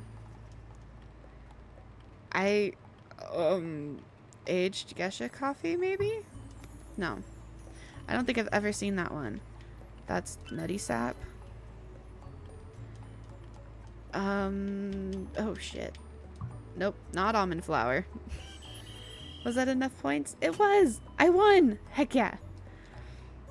Now for the struggly ones. Oh gosh, how many times is it gonna take me to do the fossils? I don't think this is gonna go well. Okay, mammoth skull. The fuck? Okay, I think that... Nope, that was not a leg. Okay, spine. That's easy. Okay, that's ribs, so that's a torso. Okay, it's only one skull option. Are you kidding me? I'm guessing Velociraptor? Nope. 3 options for... Okay, that's a teeny tiny tail, so Triceratops. That's a spine. And it gives me 3 spines? Are you... Oh my... Nope. Why? The fossils are a scam. The fossil trivia is 100% a scam. Okay, that is a skull. Okay, that is a spine. Gallimimus. Okay, that's another spine. Oh, but there's only one spine choice. The fuck is Stegosaurus claw? No. See, it looks like a spine there, but it didn't look like a spine in the picture. That's a skull. Alright, that's a tail. So, I guess Triceratops. That's another tail. Mammoth. Brontosaurus? Okay, really? Really? Fuck. Sorry. Mosasaurus? No, pterodactyl? Okay. Really? Okay, that was a guess. That's a claw. Are you... Nope. That is complete and utter crap. Like, excuse me. No. Oh my gosh. That's a skull. Seriously, I think that was the... Okay, that was curved like that. This one's a brontosaurus. Okay, mammoth spine. Really? Another spine? Okay. Shoot. That one? Okay. That's a pelvis. I think that one? Okay. That looks like maybe nope. Shoot. Brontosaurus tail. Okay. I think that one was the pterodactyl. Yeah. Okay. Seriously? Nope. Okay, that's pterodactyl. For sure.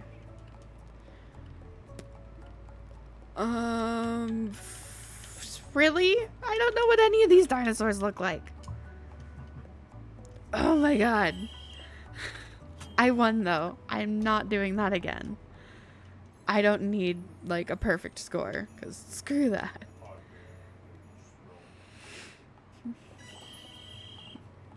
Alright, that is a marble. That's a diamond. That is a fire geode. That's a water geode. That is opal. Beryl? Or is it lepidol? I'm gonna go. Oh, it is beryl. Okay. Peridot? No. It was probably topaz. Amethyst? Okay.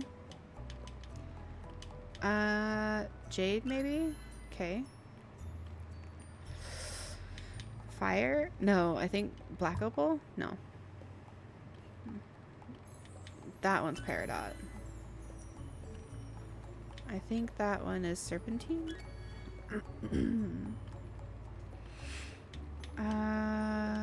Rhodonite. That's jasper. And I think that's... No, that was probably ruby. But, oh well, I did it. I think that might have been the easiest one because I know so much about gems.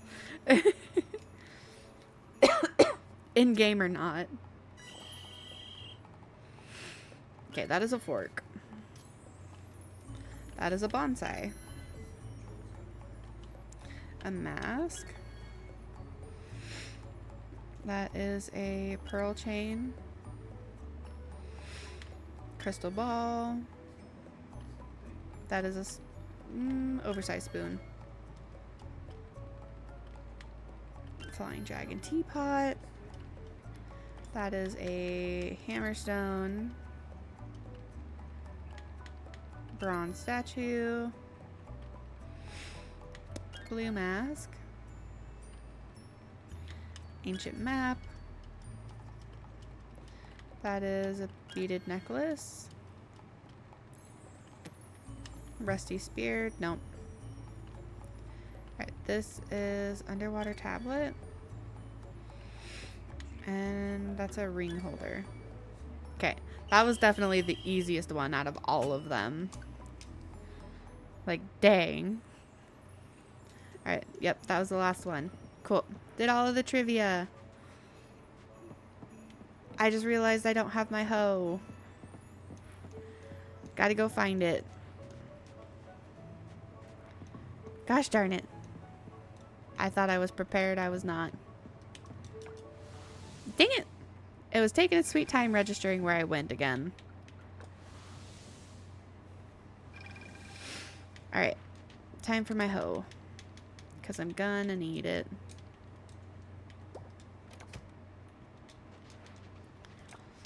Okay. Back to the diving pier.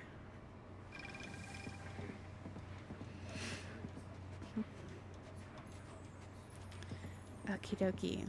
Time to go do all of this other fun stuff. Let's do the shooting first, I guess. Start. Yes.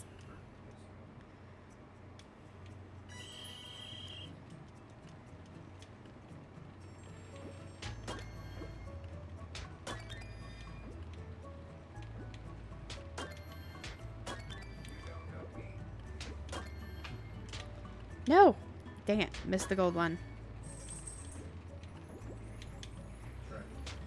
Nope. Shoot.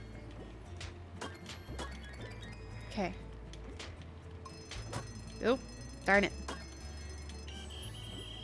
Okay. Stupid Archie. No. Oh my gosh. Alright, do this again.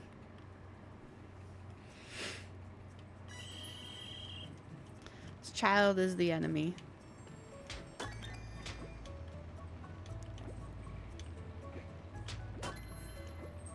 Nope. Darn it. Okay, got that one. Okay, come on. No! I missed that second gold one.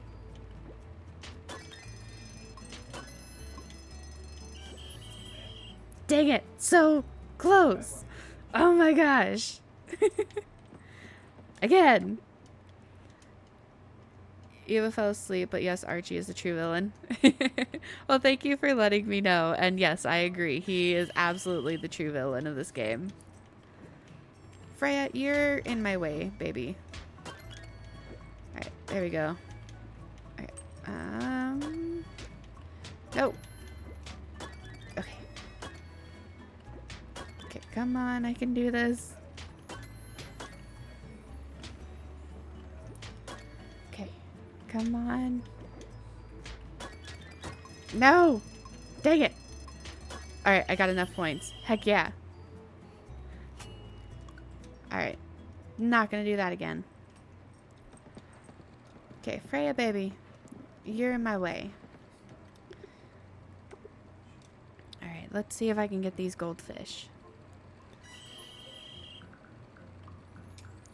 Oh, dang it. Hit the wrong button. No! Oh, I forget how much this game frustrates me. No! Okay. These stupid fish. No! Why did it shut its mouth? Oh, man. Come on. Oh, you stupid. No!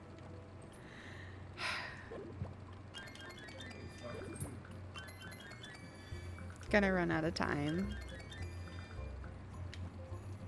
It's gonna... Yep, I knew it was gonna shut its mouth. Darn it.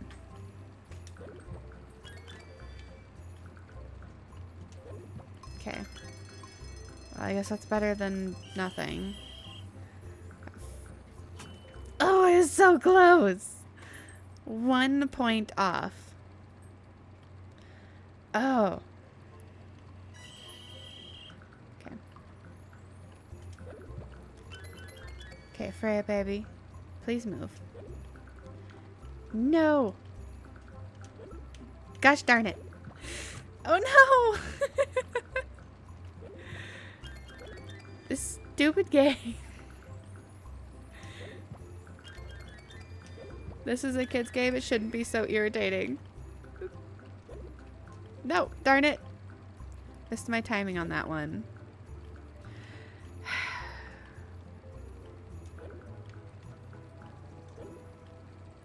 Come on.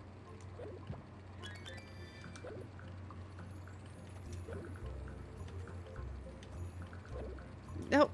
No. I'm gonna have to redo this one for sure.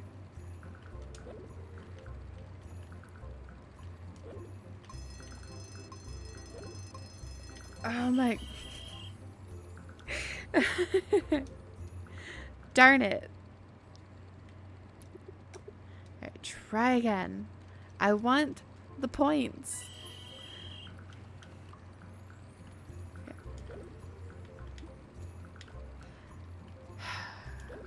Okay, got that one. Come. Oh, yep. You're gonna shut your mouth. You're gonna open though. Haha. Okay. Okay, please don't shut your mouth before I can... Okay. Okay, come on. Awesome. Okay. Did it that time.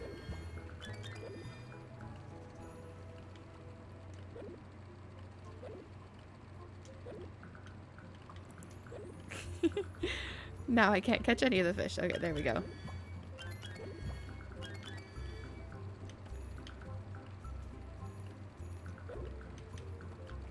Okay. Nope, come on. There we go.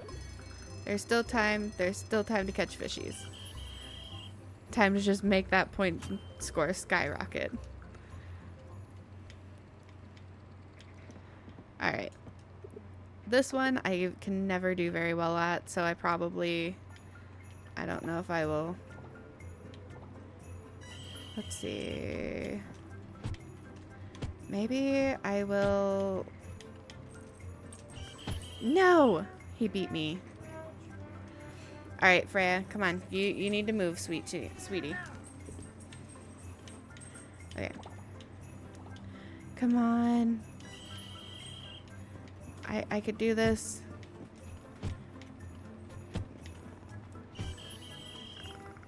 What? We did it at the same time. Excuse me. Oh my gosh.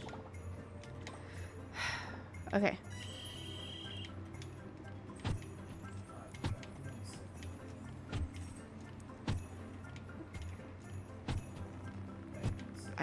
Nope. Shoot. Yep. I'm not gonna get that one, that's for sure. Yep. I think I will try this one more time, but with my keyboard and mouse and see if that makes a difference.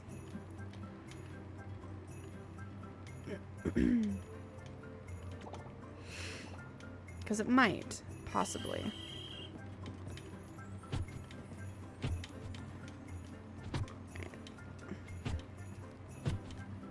Alright, come on, I can do this, maybe, possibly, hopefully.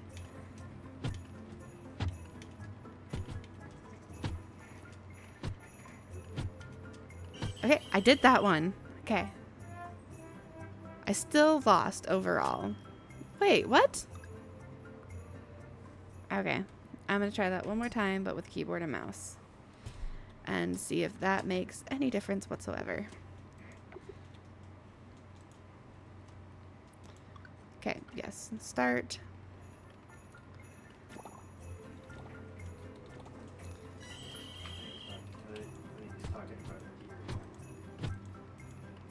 Okay, that definitely makes a difference. Okay, let's see, can I do this? Okay, come on. Go. Yes. Okay, keyboard and mouse makes a huge difference.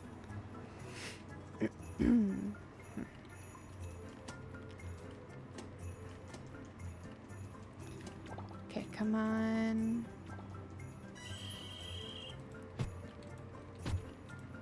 Okay.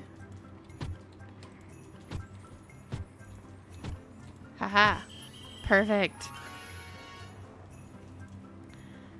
Alright. Yeah, this is going so much better. Okay, come on. I can do this one.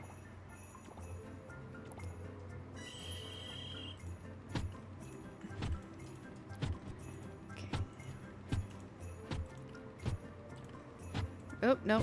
Put that back, please. Come on.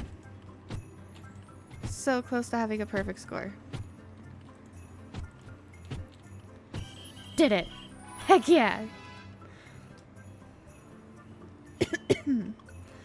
Got a perfect score against him.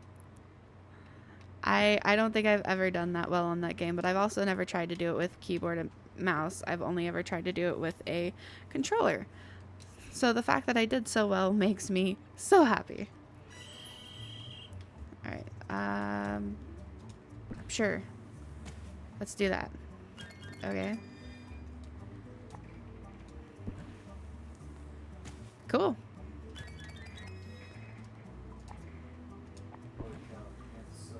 Okay, that's fine. I could take that. That is acceptable. Alright, one last one.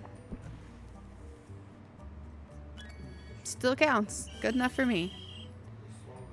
Ooh, and I won. Awesome. So I don't have to worry about any of that anymore.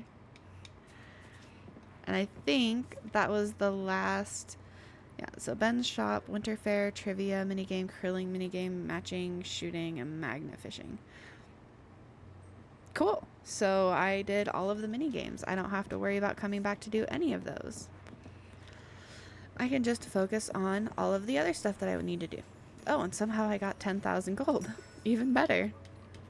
Wild banana farmer outfit. Regal painting sand decor. Oh, prices are increased. Excuse me. No, I don't want the increased prices. Absolutely not.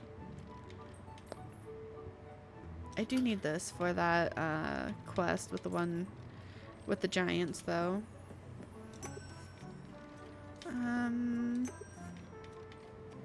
Let's see. I don't think I need any of this for offerings, so I'll just ignore that. And I'm gonna head home because it's late enough in the evening that I can go ahead and do that. Let's see. Will this one actually register? Come on. Come on. Give me the fast travel option, please. Oh, there we go. Okay. For some reason, that one is just a fight to get to the fast travel stuff. It's a pain in the butt sometimes.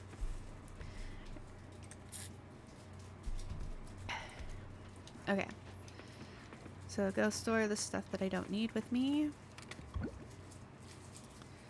Oh, I don't have room for my silver. I guess I'll take the tap and add the silver. I do like that I have so many different kinds of fishing bait now because that is super helpful. I will have to take those out possibly tomorrow in game and test them out after I break open all these coffers and stuff, though. That definitely got to do that first. All right, bedtime. 500 merit points. Heck yeah. That means, oh, I think I can go get the at least one of the like serum elixir thingies. Alright, the beach isn't the place to sell coffee, not freshly brewed anyways. In cans, yeah, maybe. At the beach with the wind blowing sand all over, yeah, no. Living at the inn was great, especially in winter. It's cold and you just want to hang out with friends. Yeah, the inn is cold and the heater was questionable at times, but the residents are family. Kiss! Of course. Oh, so sweet. I adore the relationships and the romances and stuff that you're able to do in this game. I think they're so much fun. And they're all so different and so cute and just, Okay, how are you? I just wanted to check up on your well-being. We heard you're a farmer now. I hope things are doing well with your farm, but if you ever miss your old job, it's here. Let's chat more about this. Hope to hear from you soon. No thanks. Huma and Gong almost have... Okay, I've gotten this letter so many times already. I've got the big cloth. I have a flower. I don't have any sheep yet, which I will get at some point. And then I just need some glasses, so I'll get those eventually too. But I ain't in no rush to do it. I will get there at some point. Eventually. Possibly. Sooner or later. There's no telling, really. Okay.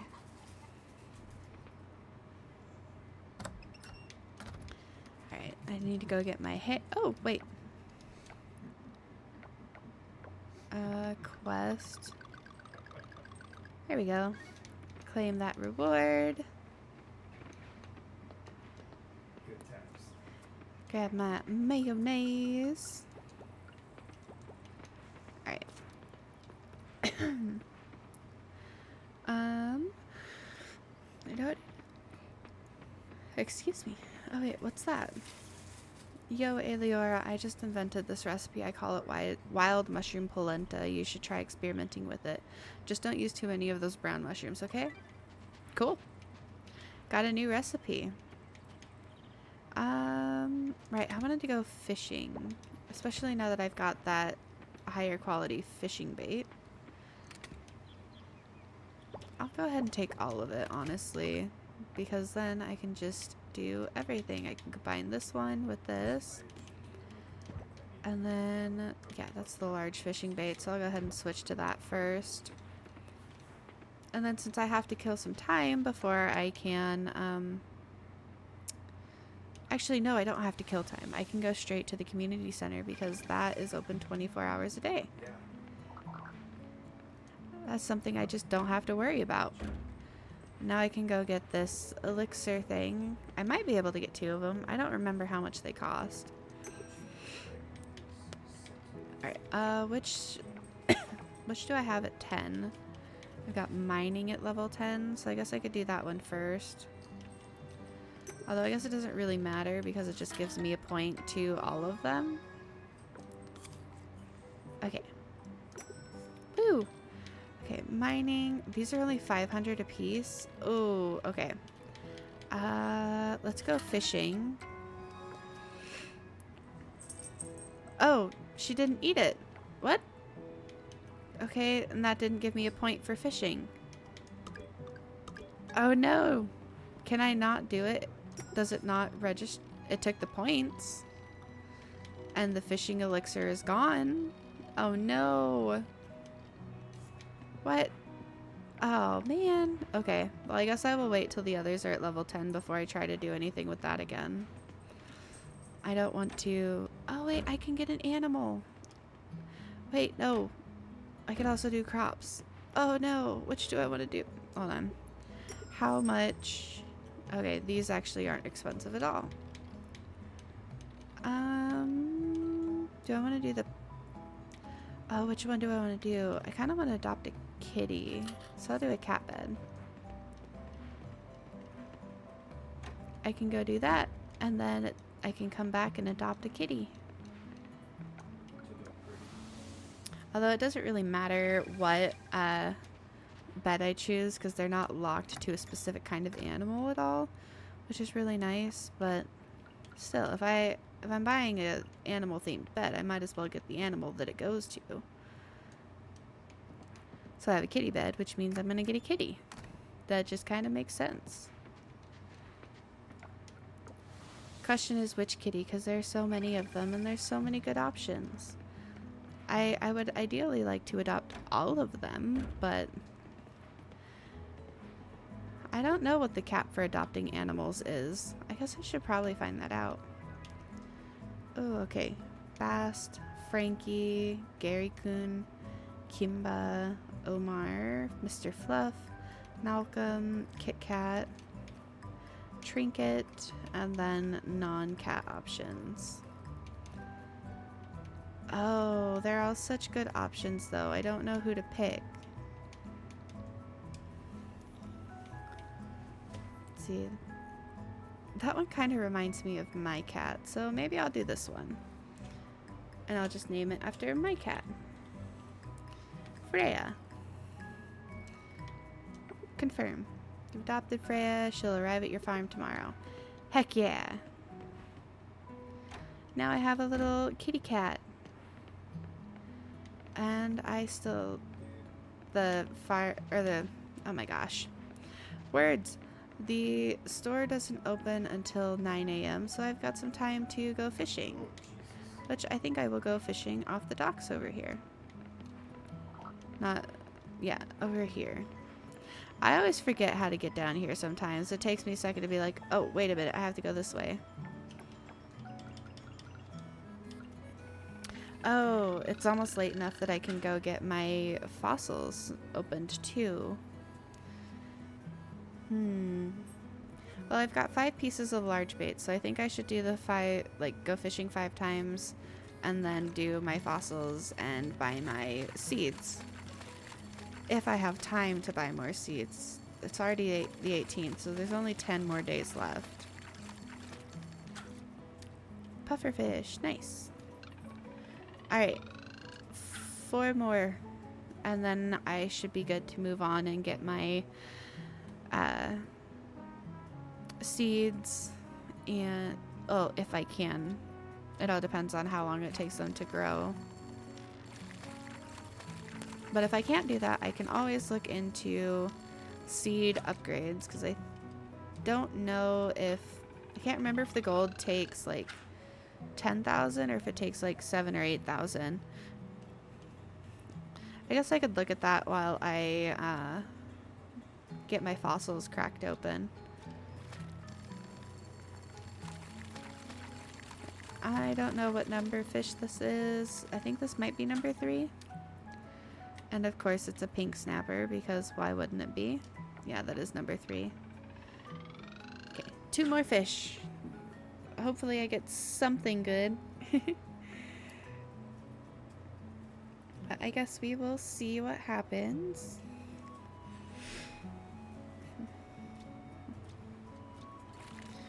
Okay, let's do this. Alright, come on, give me a fish that I haven't caught before, please. No, it's a puffer fish. Okay, last one. Please give me a fish I have not caught before. Please, I beg of you. I would really super duperly appreciate it a lot. Oh, I think it's safe to say that's probably one that I haven't caught before. I think when they go crazy like that, it's usually... Oh, and when it drops that fast, it's usually a rarer one. I think. I could be wrong, and it could be something stupid like a barracuda or a pink snapper, but, you know. I can hope. Ooh, a swordfish. Yeah. Alright, that's definitely one I don't think I've caught before. Oh, I do need to offer a pink snapper, okay. And then a swordfish just needs to be donated. And yeah, I was right. I'm out of large bait, which I can throw my medium bait there next. Alright, and then we will move on to the lab. See how much everything is before I head back down to the shop. Process fossil remains. Hopefully I got something that I can donate to the museum, but if I can't, I can't.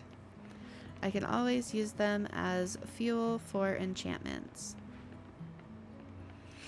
which is always incredibly helpful. Alright, shop, snowdrop, tea seeds, and cotton. 12 days, 11 days, 9 days. That's not really enough time to really do anything with, so I'm not going to buy seeds. I can focus on something else. Which I didn't look at how much that upgrade was going to cost. I need to find that out. And then I can move on to the blacksmith and crack open some of these coffers. Alright, computers, 40,000. Auto feeders, 15. Alright, how about my produce quality? It's 10,000 coins to upgrade to gold quality. Okay. Well, then I think I will worry about that one later. It's not a necessity to worry about right now. The only thing it would really impact is how soon I get to become a mermaid, but if that takes me a little bit, it takes me a little bit. Not super concerned about that.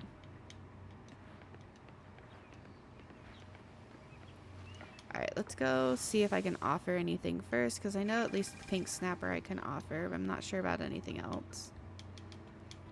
The snapper! Okay, anything? Nothing. Cool.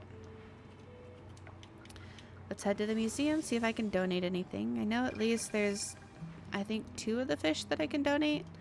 I don't know about any of the fossils or the artifacts that I cracked open, though. Oh, a couple. Okay, and then I can run over, do a little bit of enchanting, and actually grab my pickaxe and then do a little bit of enchanting, and then I can go back and see what other goodies my coffers can offer me. Hopefully good ones. The more that I can get donated, the better, because that just means faster completion rate. And the faster I have the museum completed, the faster I can hit A rank. And A rank is what I need to be able to progress to stuff that I've never gotten to do before. Because there is some stuff in the... I've never done anything above A rank. That is all completely new to me. Gosh dang it, what's with all the swift swings? I do not need swift swing. No energy drain. Yay! Okay. Now to go crack open more of these coffers and see if there's anything else new that I can get. I went to the wrong waypoint. Okay, there we go. Excuse me. Alright, let's go see what's in these coffers. Is it just in the... Alright, process. Yes. Alright, I have the feeling I might not have anything new that I can donate, but fingers crossed there's at least one thing, because one is better than none.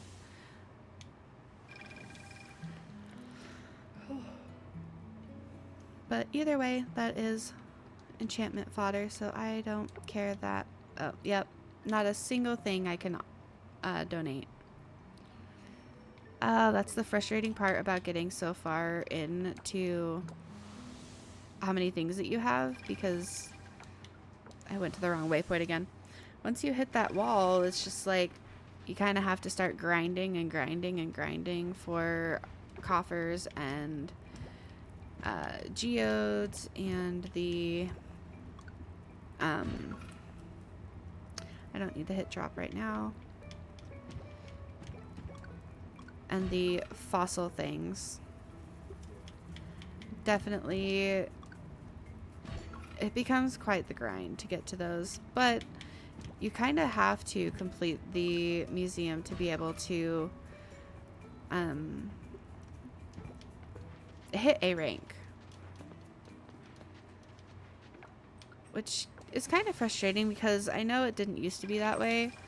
The first time I played the game before they had the 1.1 update, where they added in the underwater farm and being able to, you know, romance the mer people and stuff, I didn't have to hit like max out the museum to be able to hit A rank.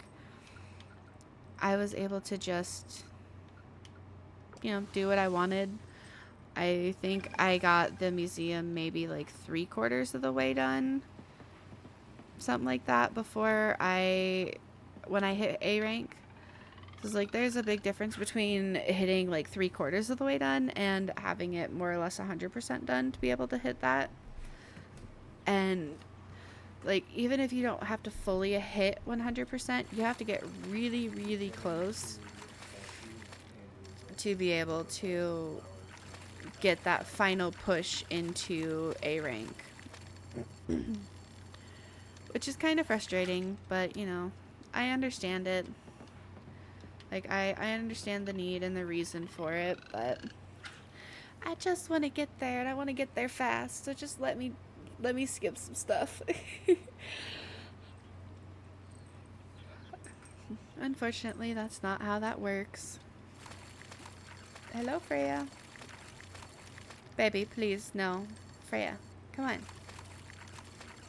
You do not need to be in my lap right now. Ooh. Oh, that was so close. I almost lost that fish. And of course, it was a snapper. God darn it. Just give me something I ain't got before. It'll really help once I have the computer, but unfortunately I can't get the computer until I have a minimum of 40,000 gold. But then I have to worry about getting the components and stuff, and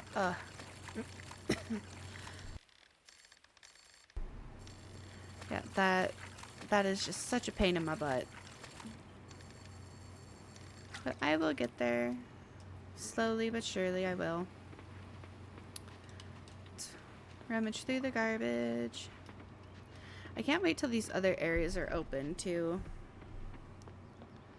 Oh, I have my hoe. I can go ahead and get this thing. Did I get it? I did. Cool. Compost. I would say that I wouldn't say no to compost, but I don't really make fertilizer, which I probably should do, but I just don't because I always forget it's a thing.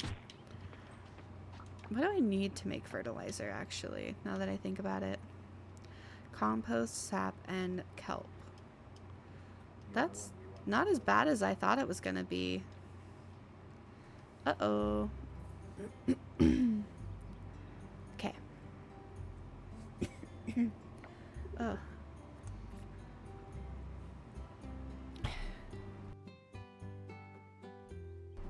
Okay. What's this nonsense Luke said about you not making it to my dinner party tonight? I won't take no for an answer. You need to stop worrying about being a bother. You're family, Ben. How about I make it easy for both of us? It would be an insult if you couldn't make it. Well, that's very kind of you. If it isn't any trouble, sure. I'll join you guys. Attaboy.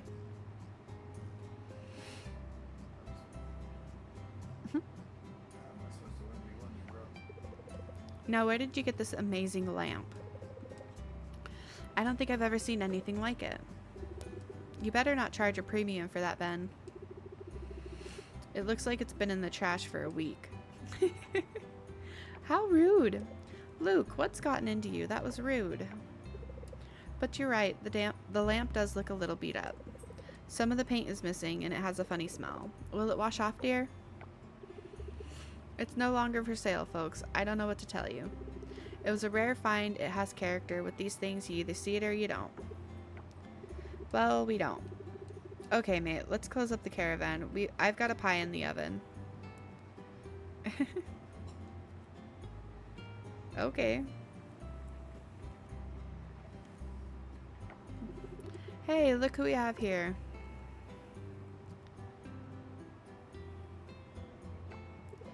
Hello, Eliora, isn't it? It's real nice to see you. But you don't need anything, do you? Kinda about to close up here. What are you guys up to? We're heading to the vineyard, having dinner with the fellas. Don't just stand there then. Grab a table, help me close up. It's like, I'm not going to dinner, why do I have to help? I don't want to help. Like that. If you're not going to feed me, I don't want to. I can't attack you. Okay, eggplant. Okay. There we go. Ooh, I've got a net. Catch it. Got it. Pipevine swallowtail. Is that one that needs to be offered? I have offered it. I haven't donated it though. Okay. Cool. Oh, there is a little thingy. Oh, missed it. Okay. Alright, I don't think I need to worry about catching red snapper in this lake, but I could be completely wrong. I hope I don't catch more red snapper, but I guess if I do, I do. That water's gotta be freezing cold.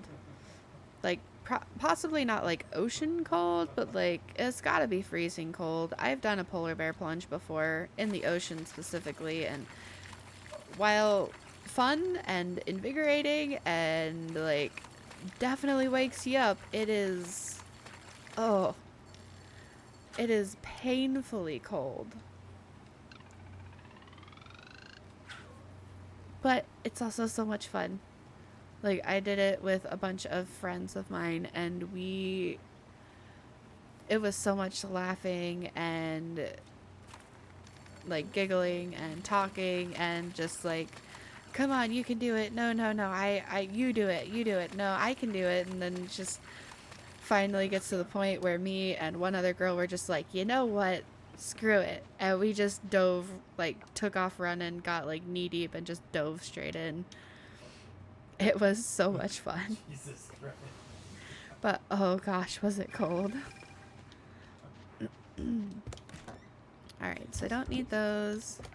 Let's see. I need to donate that. Those have been donated. Cool. No, So don't need to donate those, but I do need to donate the other one. You want to read Nope, that's crops. Forageables, there we go. Those are also forageables, crafting supplies, seeds, and then let's go offer this butterfly, and then I guess I can go into the water. Yeah. I might up the, like, the day's progression. I might bump that up because it doesn't really need to be as slow as it is. Because I'm not, like, that? Oh, stunned them. It's fucking nasty. I'm not in need of extra time, so there's no need for it to be slowed down. At least not right now. There's not a whole lot that I can do in the winter time, so I guess, like, bumping it back up is fine. Sepulu, Duapulu, Empatpulu, or Limapulu. I think I'll go to Duapulu. Duapulu would be a decent place to, Oh, man. Yeah, I need to get rid of all this. Holy cow. Oh, right, and I have that one shell that I still need to find. Which I don't remember. I think it was like the Eastern. Alright, let me see. Oh, right, I have such good rare drop on my scythe that I'm getting all kinds of coffers and stuff. That's part of the reason why I want the rare drop to be bumped up so much on my pickaxe, because then that makes finding fossils and geodes and stuff so much easier. It makes it go so much faster. Alright, there we go. I am curious, like, where the eastern shell that I need is, like where it spawns in at, or if it has like a time of year that it spawns. Since it is a forageable, that is entirely possible. Good times. But then there are some that just kind of spawn year round, like the salt, because the sea salt just, like, it's always there.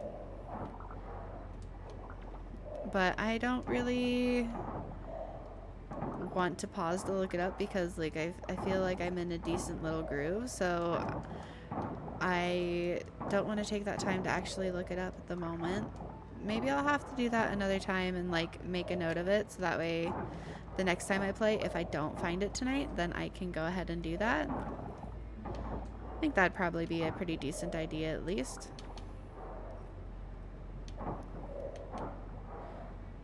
Fingers crossed I just find it tonight and I don't have to worry about that.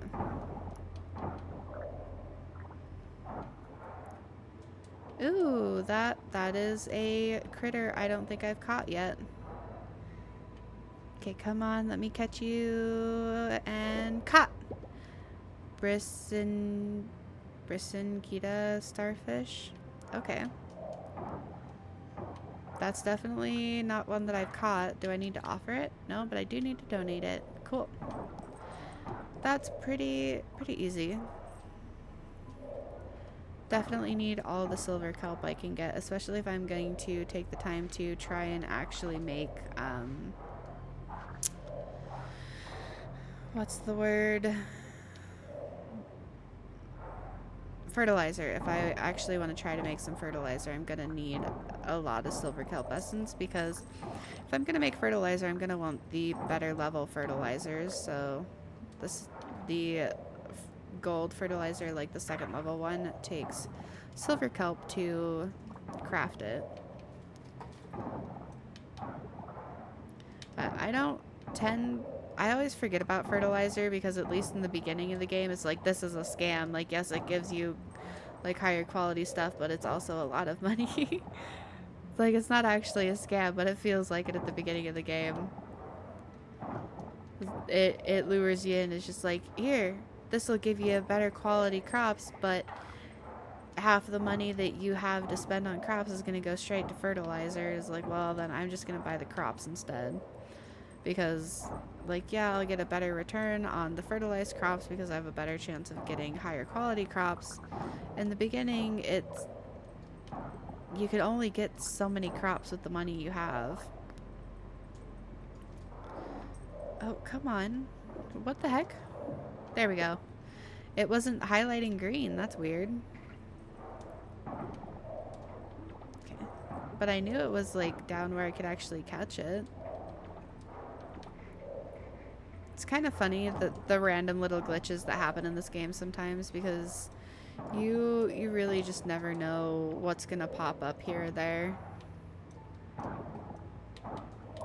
Like, there's the occasional glitch where you'll be talking to characters, and instead of saying whatever name you chose, they'll just call you player.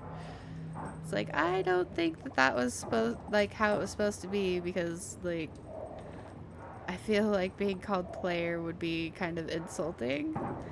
And if you're in the middle of romancing someone, or you have, like, a really good relationship with them, and they're just like, yeah, so player, do you have any plans later? It's like, excuse me? Like, that is not my name. Like, I do not appreciate this.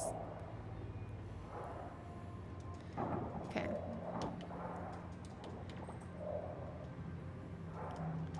Ooh, is that what I need? I think it is. Okay, I don't care if my inventory's full. I can get rid of that. Oh, it is what I needed. Heck yeah. Got the Eastern Oyster. That is one more offering bundle completed, because I think that was the last one I needed for that specific bundle. Which means that's one more step to having the goddess completed. Which is awesome, because the closer I can get to having her completed, the closer I can get to having the savannah opened. And the savannah is going to be so incredibly helpful. Especially when it comes to, like, grinding things and finding seeds and even just earning money, honestly. Because the furniture that you can get as drops from the mine is so nice. Ugh. Okay, here we go.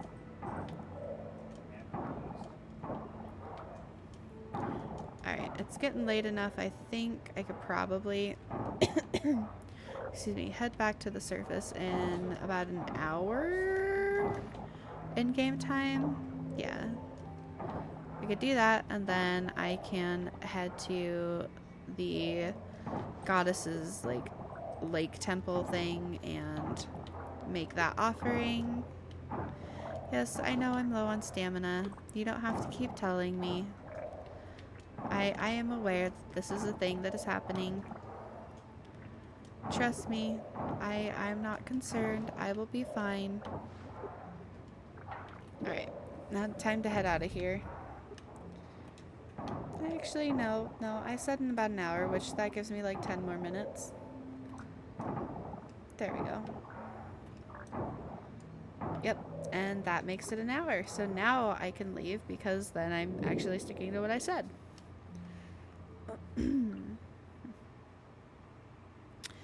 Off to the goddess. Time to get everything donated.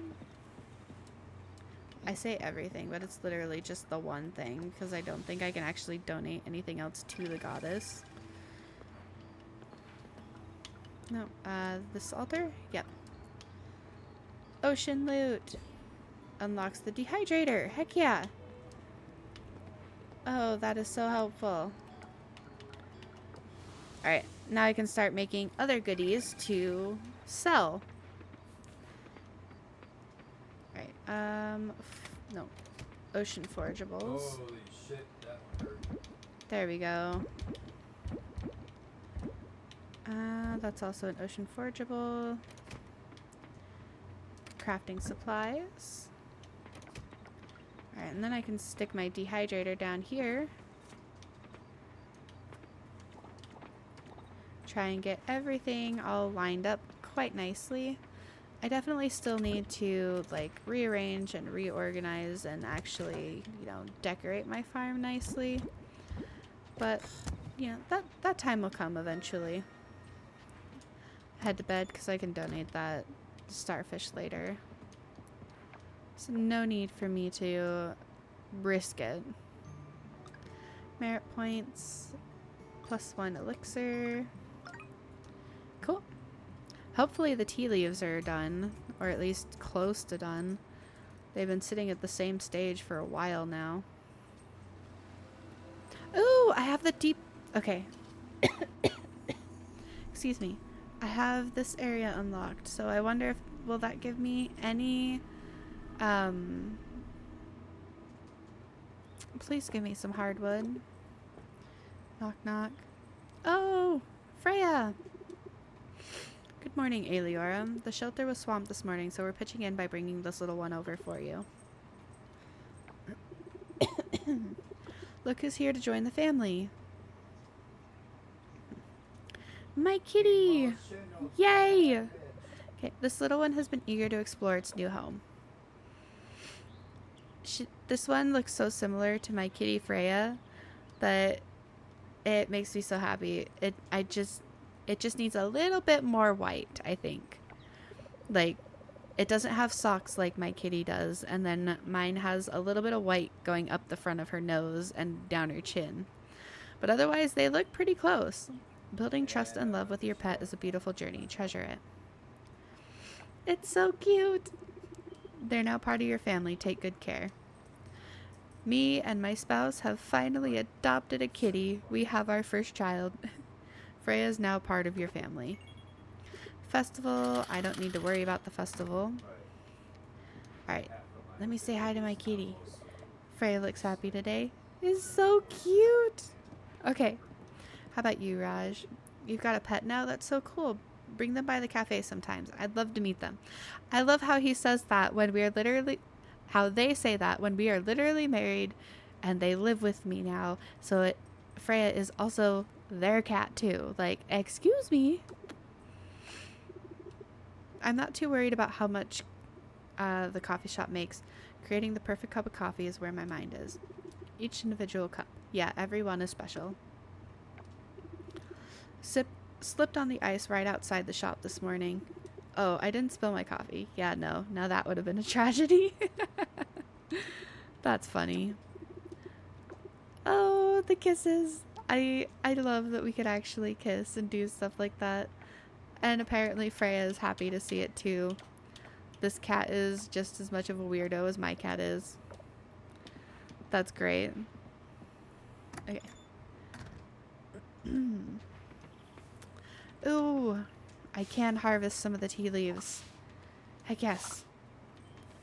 Okay, I got a silver quality, and I think that will, like, be okay to offer for the bronze quality one. So I'll take it. Like, if that works as an offering, works for me. Ooh, do I want to go and upgrade things, or do I want to just...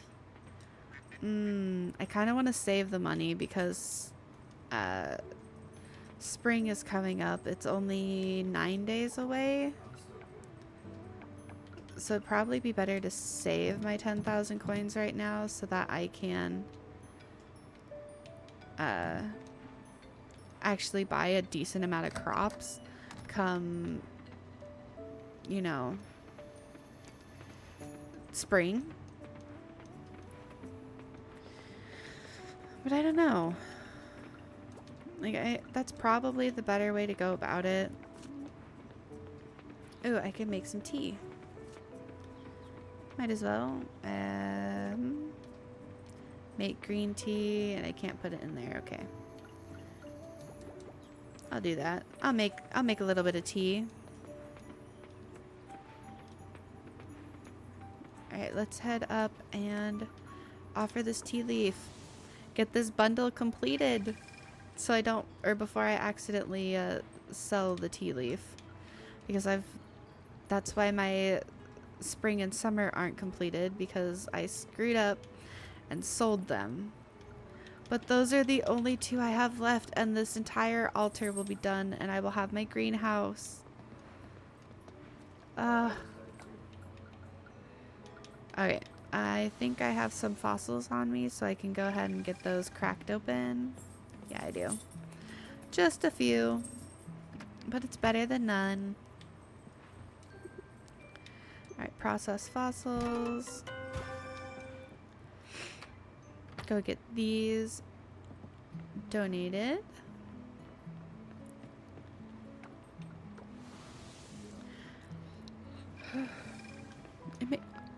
Oh, excuse me. It makes me so happy to actually have the like so many of the fast travel points open now. It makes a huge difference. I don't feel like I'm rushing to get everywhere now.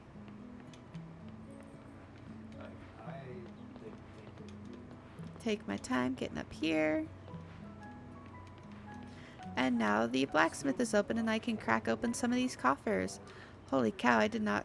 Ooh, a silver arowana. Oh, and it does need to be offered. Heck yeah! Okay. Let's bust open some of these coffers. Alright, and now I'm out of space, so I can move on and do some offerings, see if I could donate anything.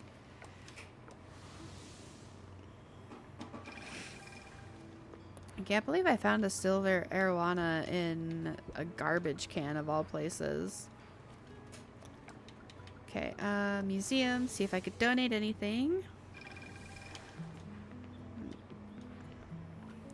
I feel like I'm getting so close to having, like, small chunks completed. It makes me so excited. Alright. Actually, let me see. Town rank, that's getting there. Oh right, I met Freya, so cute. Okay, I'm getting there with my forageables. Fossils, ever so slowly getting there. This one right here is the one that my friend Rain was having such a difficult time getting. Like, it ended up being the last one that... Ooh, I can hide the donated items. Ooh. It ended up being the last thing that she needed to get, and oh, it was really funny to watch her struggle to get it, but at the same time it's like, man, I know I'm going to struggle to get that. Ooh, okay. So hiding donated items, these are things that I have not donated. Can I donate geodes to the museum? Ooh. Oh, and I'm getting so close with these too. Apparently I never donated the bronze hammer when I had it. Uh-oh. Alright, let's see. Can I hide donated in these? No, I can't. Okay. Well, that sucks. But I'm getting there, slowly but surely. Alright, let's go. I have my scythe and my pickaxe on me. Awesome. Go see if I can upgrade any of these enchantments. Let's go pickaxe first, I think. Mighty hit. No thanks. Enchant. Come on. Nope. Give me what I want. Pretty, pretty, please. Man, it is determined I want mighty hit when I really don't. Okay. I need to go home so I can store this extra stuff. There's a couple tools that I just don't need on me right now. And I can store this excess stuff in my crafting supplies and my seeds. And I'll store my hay and my seeds. I don't need that on me. And crops. Oops. Hit the wrong button. Okay. Let's head back up to the blacksmith and crack open more of these coffers. Fingers crossed I get something good. Alright, let's do this. process. Nope. Hit the wrong button again. Darn it. Confirm. Confirm. Alright, I think there's at least 1 or 2 of these that I've never donated to the museum. I think there's gotta be. At least I can hope, that is. I'm kind of glad, but also surprised that donating artifacts isn't, like, to the museum isn't something that you got, or, sorry, not the museum. Like, offering them to the goddess isn't something that needs to be done. Oh, my controller's decided it wants to have a seizure. Alright, are you gonna reconnect? Let's see. Come on. Okay, it did.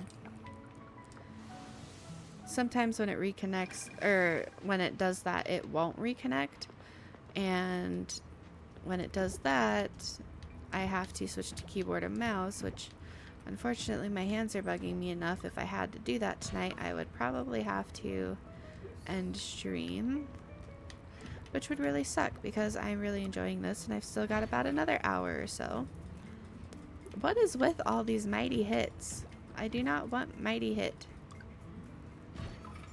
Extra drop. And that's not one that I have either. Darn it. Give me something good. Pretty please. Swift swing? No. Like, it wouldn't be so bad if I had that 3rd slot open, but I don't. What did... Oh, okay, swift swing. Alright. Come on. Really? Mighty hit again? Alright, please? No! Oh, man. So incredibly rude. Like, what the heck? Alright, let's drop off this excess stuff, and then I've got a few more coffers I can crack open.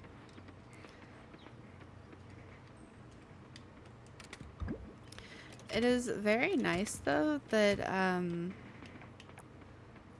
oh, I've got 1 coffer I can open. Alright, well, in that case, I'm just gonna go back into the ocean. Because that seems to be a pretty decent way to get a lot of coffers, which means a lot of rewards.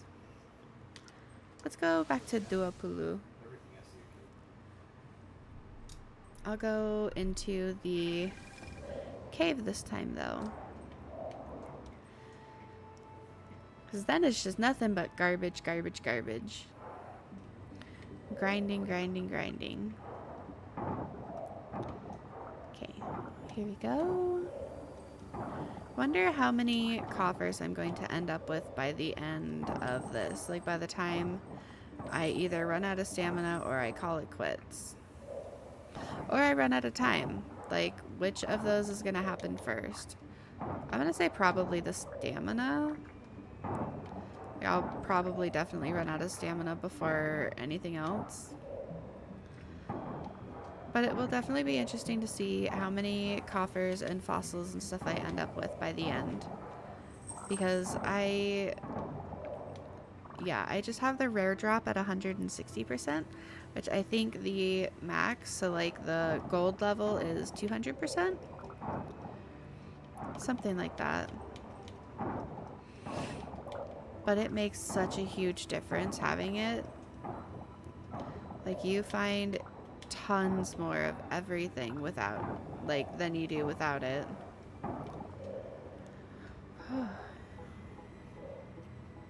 Okay, I'm getting so close. Okay. Alright, let's do this. Okay.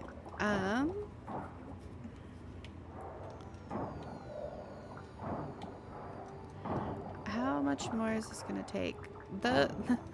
These like sponge things right up here almost look like giant oranges.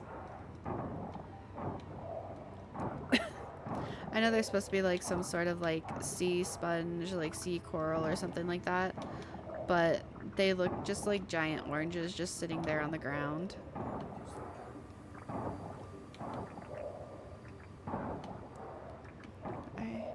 I love that as you upgrade the scythe, the hit radius seems to also raise. So you can be a little bit further back from stuff and it'll actually register still. Alright, I think it was this upper one that opened.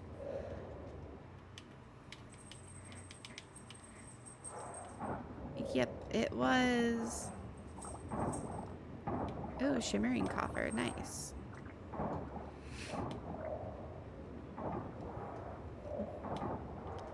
Alright. Okay, come on. I'm really hopeful that I'll make some decent, like, progress over the winter with all of this. Because there's really, like, you kind of hit a wall where it's just like there's not really anything to do but grind in the winter time, which just makes me really want to, like, sleep through the winter.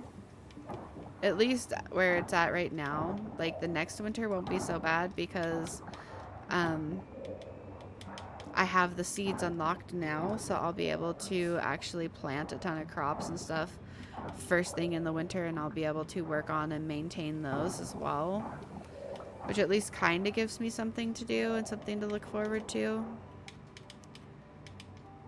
But yeah, definitely at least in the other months it helps to have the time slowed down, because then, like, you can actually get all of the stuff done at the farm, and you can actually make progress with the grinding and being able to, you know, gather all your supplies, build up the economy, and all that kind of fun stuff. It's definitely very nice to get to do that.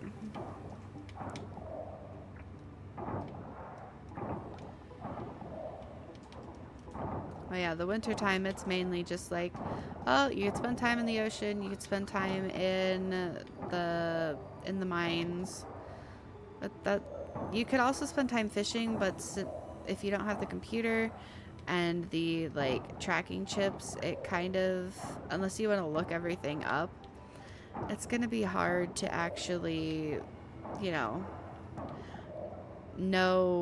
what you can find where, when you can find it, because then it's just kind of like everything's gonna be hit or miss. You don't know if you've got all the fish in that area, or if you need to keep fishing because maybe there's, like, some rare fish or some legendary fish or something. And I just find it to be a lot more frustrating. It's so much easier to worry about all of that after you have the computer and the, like, tracking chip things enabled.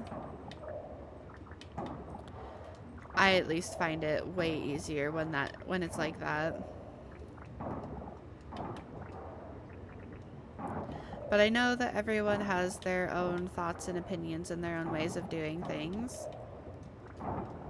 So it's definitely up to every person's own opinions. But that's mine. Definitely think the winter is the slowest and the grindiest of all of the seasons. But that's also nice because, like, if you have a bunch of money and stuff throughout the winter, you can take that time to really clean up and organize and decorate your farm and your house, and, you know, play around with food that maybe you've stocked, like crops you've stockpiled over the year, and you can actually, like, start cooking and figuring out new recipes that maybe you haven't been given yet. Or, you know, there's definitely a lot of options, but it takes a bit to be able to access those options. Because, like, at least with the cooking, I have a kitchen, but I don't have any actual appliances in the kitchen yet. So I can't actually cook in my kitchen even though I have it, and it makes cooking possible for me. I have to wait till I have the money to be able to buy the, like, pots and pans or the blender or, like, the kitchen knives and stuff. And because you need each of those to be able to actually do the cooking. And that just kind of it's like, well, there's other better things that I could be spending my money on right now, so, or saving my money for. So that's something I'm just not gonna worry about or think about or whatever. Oh, I am getting kind of low on stamina. But I still have a few hours to go, and I still have over 100 stamina, so I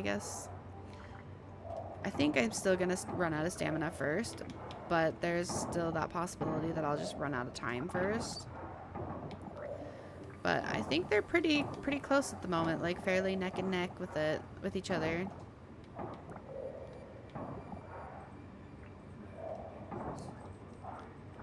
Yeah, there we go. Alright, so this, yeah, I'm not going to be down here much longer. Then I've got a decent chunk of stuff to be able to actually crack open again and restart that whole process of like, well, I need to open these coffers, I need to open these fossils, and then I need to see what can be offered, what can be donated. Although I think the next time I'm going to go to the mines instead of the ocean again, just to kind of change it up a little bit, you know, make it not quite as monotonous as it is at the moment.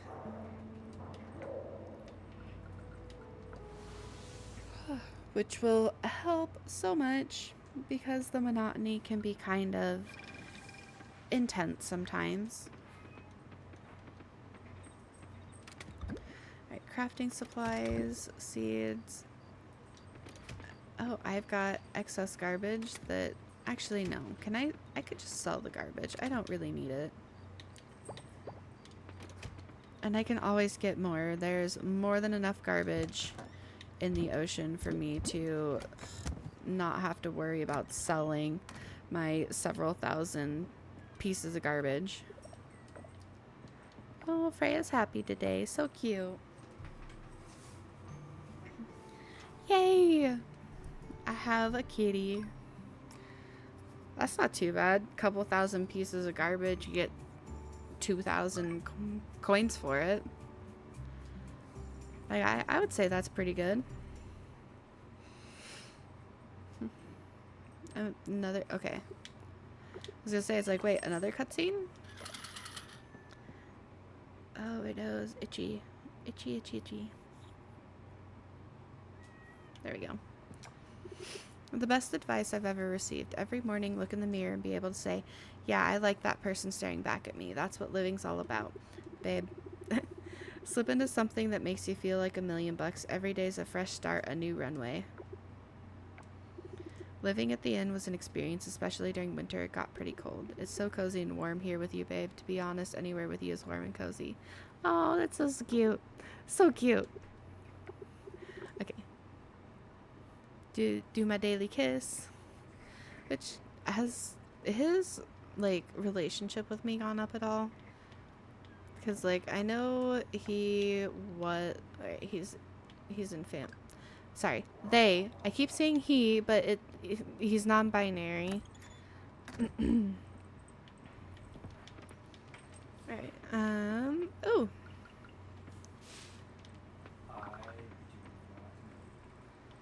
Okay, let's store that in my crops.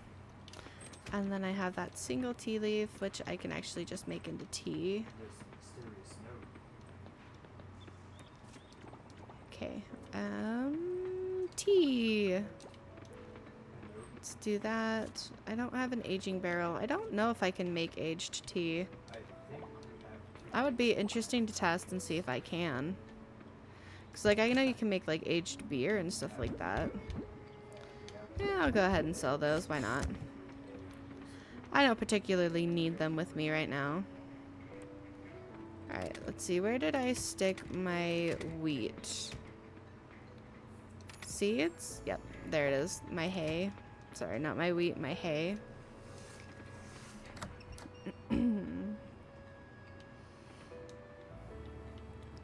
Gotta say hi to Chimkin and Nimchick.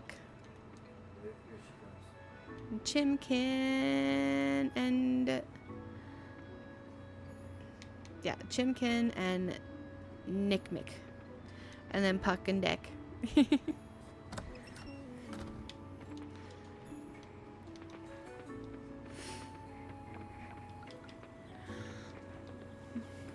And then Saturday, so the lab is closed on Saturday, which means I can't do anything. Ooh, dang, 32. I didn't even realize I got that many. Can't do anything with those coffers or with the fossil nodes, so I'll leave those there. Then I want to switch to, oh, there's my sus hammer. Yeah. Because I'm going to want to go to the mines today, so.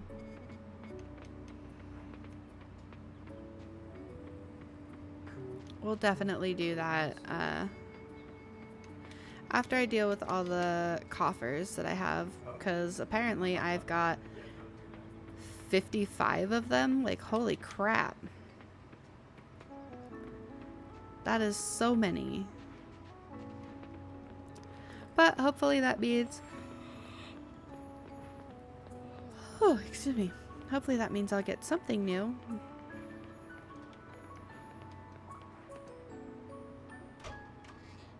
Alrighty. Let's see. Alright. Fingers crossed there's at least one new thing I can donate. And if there's not, then oh well, I can at least do enchantments. Excuse me.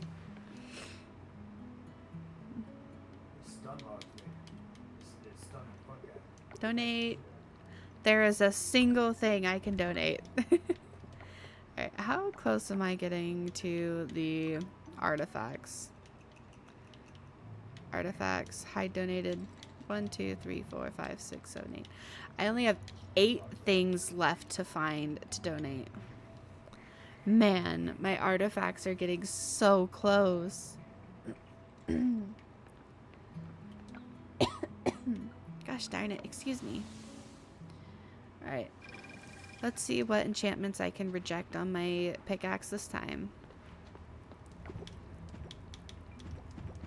Okay, enchant. No, no extra drop right now. Okay, enchant. No mighty hit.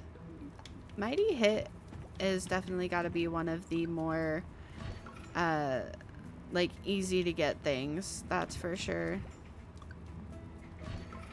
I think the energy drain and the rare drop have to be slightly more like rare or hard to get. Jeez, more mighty hit? I don't want more mighty hit. And I do know that there is an up... Ooh, no, I can't do the extra drop.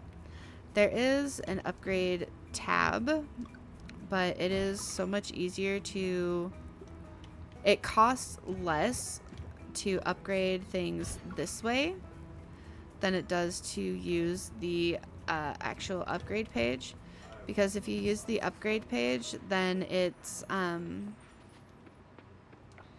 every time you upgrade, the cost for like to upgrade again goes up. And then you need artifacts and stuff that cost significantly more or like have a higher rarity. Excuse me. And that higher rarity obviously is going to be a lot harder to find, so it makes them more difficult to get, so the upgrades are even harder to get. And it's just not really worth it. It's so much easier to be able to use like a few artifacts and just keep cycling through the options that become available and just discard whatever you can't use or whatever you don't need and just upgrade it that way.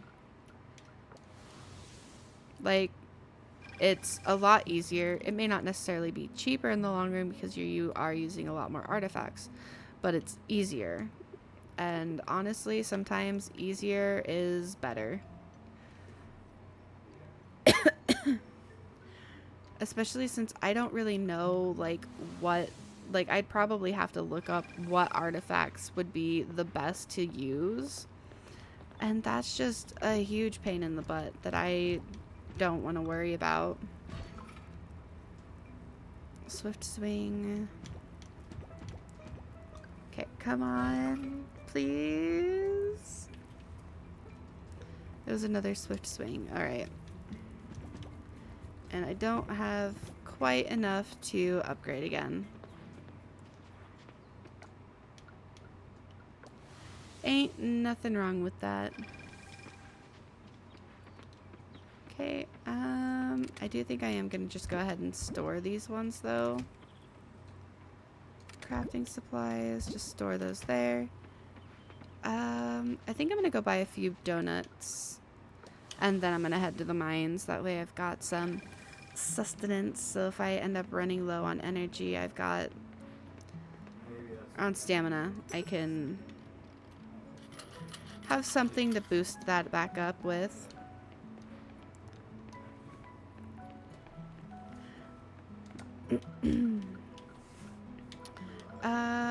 Let me go back to the museum really quick. I want to see how many of each type. Like, I know I have the earth geodes completed. Okay, collection rewards. So, earth gems are completed. I need 2 water gems, 3 wind gems, 4 fire gems. Okay. Cool. Oh, I'm getting so close to having everything completed. It's so exciting.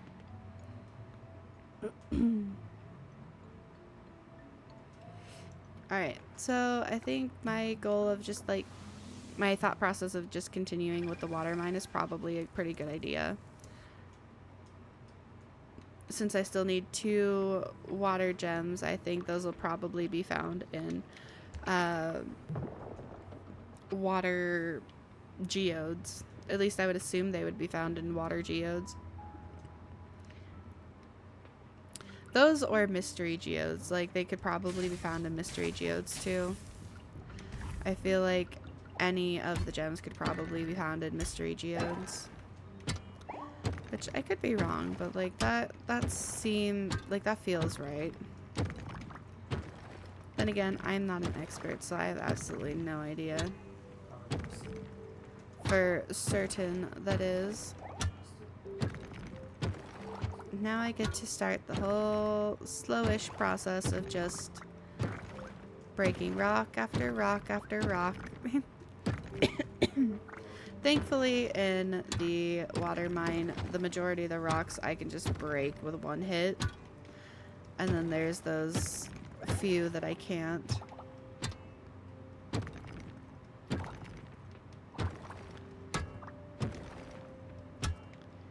Okay. Yep, and there's the way down, so that's nice. That's not going to be too hard, or not too hard. That'll be very easy for once I finish getting these all broken up. Ooh, finally found a water geode. Yay. Alright. It's slow going. Well, it's slow but quick. Ooh, and a mystery geode. Nice.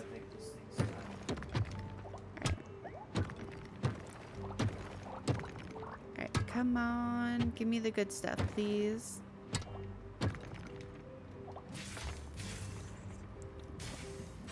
These little guys are so easy to dodge. Especially since it takes a second once the little, like, bar of, like, the guide of where their tongue's gonna hit pops up. It's like, as soon as you see that, as long as you're outside of that, you don't get hit.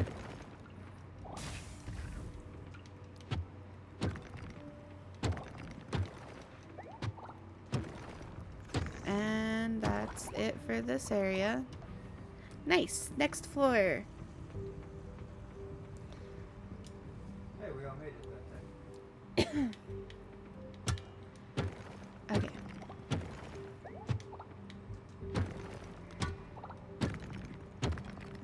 Do this.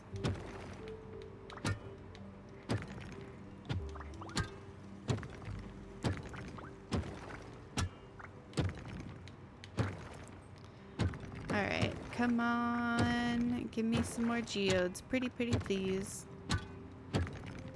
The geodes are definitely the main goal. Fossils are nice. Like, I will absolutely take the fossil nodes. But they're definitely, like, secondary goal at the moment. Main goal is those geodes. Or even just gems. Like, if they just want to, like, drop some gems on me, that'd be pretty cool, too.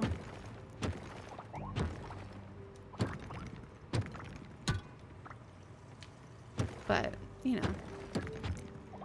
It is what it is.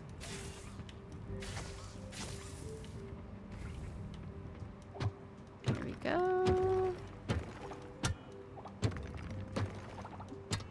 Okay, awesome, awesome, awesome. Okay.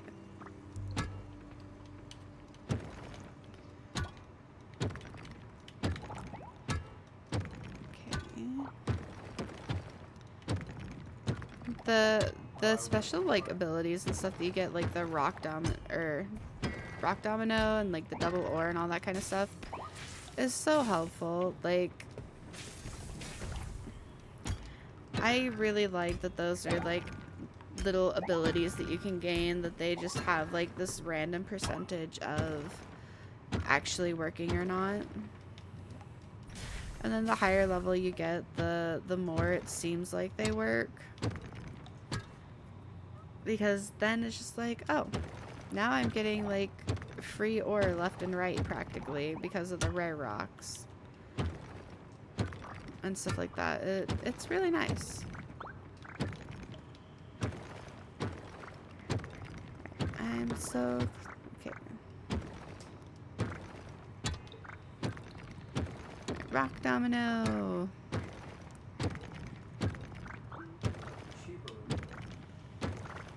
Man, I'm not getting a whole lot of geodes. I've got 2 geodes. Got 2 geodes, but a bunch of fossils. Awesome. That is so mean. Like, as much as I appreciate the fossils, those are not what I'm after at the moment.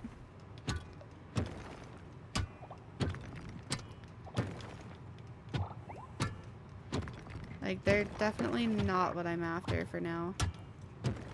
But I think maybe instead of like breaking up what I have tomorrow and then like moving on again to do some more grinding to get more. Oh, I am so sorry. I did not mean to smack my microphone with my knuckle.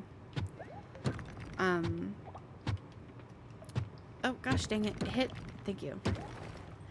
I think instead of doing that, I'm just going to like start hoarding these.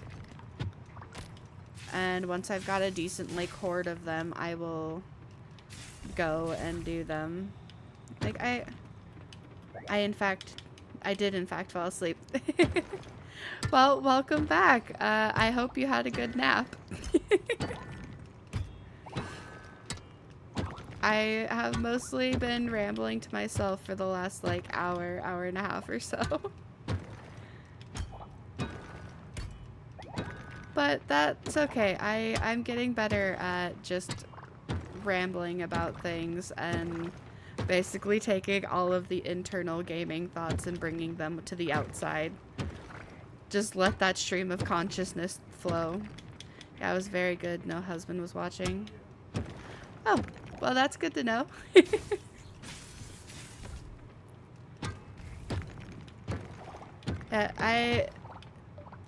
It's nice to not really have to worry about just keeping everything inside. I could just follow the stream of consciousness, basically. It's very fun. And it's relaxing because, like, I've noticed the more that I've been doing that, the more that when I'm ready to go to bed, like, it's almost like my brain is quieter, which is so nice.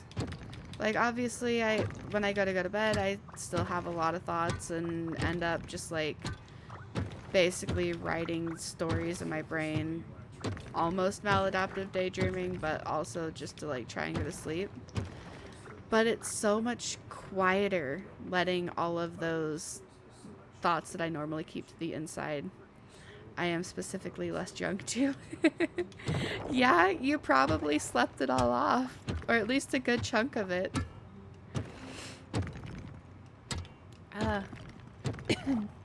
Sleeping definitely helps reduce a lot of that, or at least it helps reduce the mind fogginess. I haven't been drunk, or heck, I haven't even buzzed in a long time. Then again, I haven't drank in a long time either. Like, I think the last time I actually drank was... I don't even know if my daughter was 1 yet, and I had like a very small glass of wine.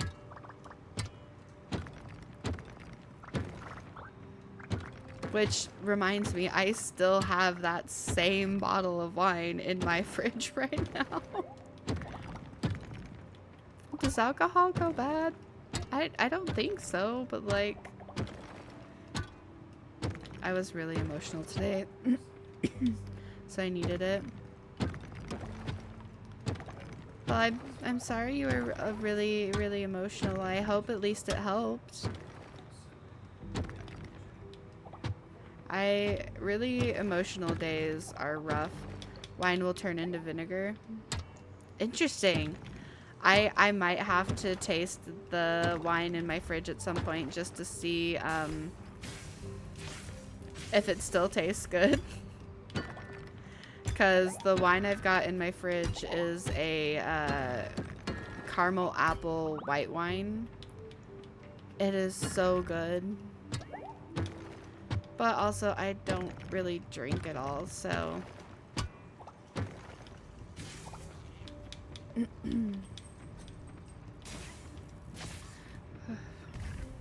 come on. Hubby says it won't. It won't taste good or it won't go bad. Because, like, I feel like those are two very different things.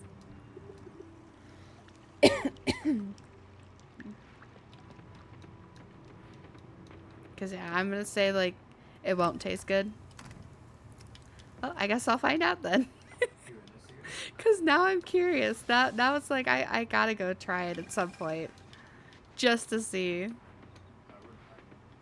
Because, yeah, it's been... Oh, gosh, it's been like 2 years, probably, right around. Since it was... Or since I had a glass of it. It's been about that long. But it's been even longer since we bought it. Because my grandma bought it while I was pregnant. Oxygen is the enemy. Okay. Oh, yeah. My grandma bought it while I was pregnant. I think I was like 4 or 5 months pregnant when she bought it. And once opened, you have about 2 weeks. Oh, well, then, like, I guess I have bad taste buds or something. Because my grandma opened it, like, she bought it while I was pregnant. She opened it a couple months later. And then she passed away, like, 6-ish months after that. And my grandpa told me to take it and whatever other alcohol that I wanted because I do a lot of baking and stuff with it. And it wasn't until like another 6 months or so after that that I took a drink, or that I had that glass of it. And it tasted really good. Unless you have one of the fancy bottle openers that'll put a gas in before sealing it. Nope. And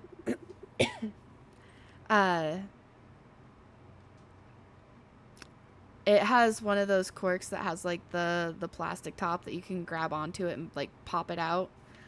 So it doesn't even need a bottle opener to actually open it. Let's see.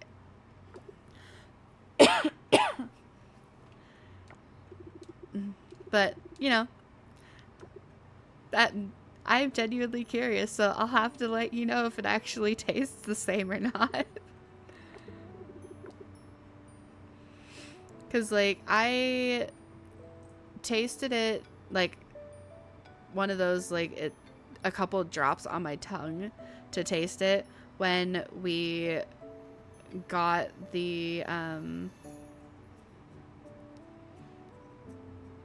like when my grandma was talked into buying it, or like offered the sample, or whatever the heck you want to call it. So I got it like a couple drops, just enough to get like taste the flavor, and it was really good. So she bought it, and it tasted the same as I remembered it when I had that glass. I believe most time you want to consume within 2 weeks, might be longer, but it'll start to have off flavors. Is it the same with like all alcohol or just wine? Because like at least the alcohol that I have a ton of alcohol, but it's mainly because I do a lot of baking with it.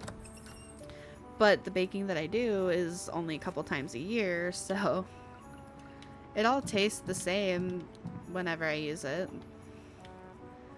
I'm not very knowledgeable about those things. No, spirits stay good for a long time. Yeah. Well, that's good to know, too. Because, like, man, I definitely not knowledgeable about that kind of stuff. Not in the least. But it's always fun to learn. It's the way alcohol is made. Yeah, that's, like, I know everything is made through, like, fermenting and stuff like that. Some need refrigerated, some don't. Well.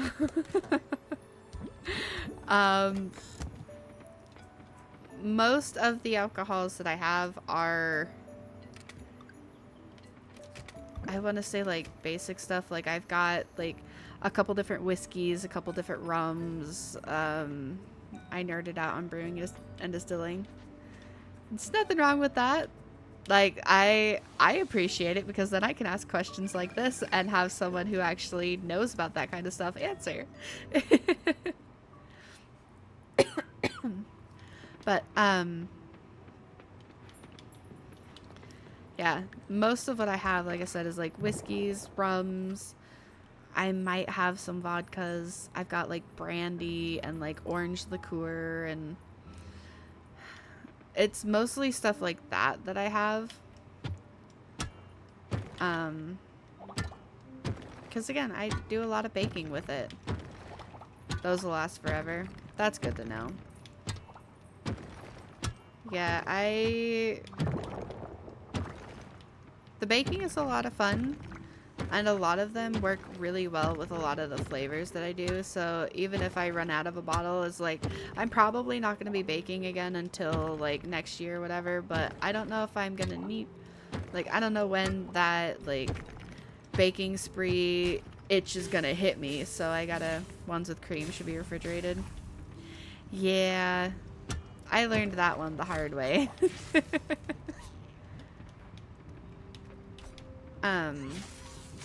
Wine, if not stored properly, will go bad. Gotta keep the cork wet.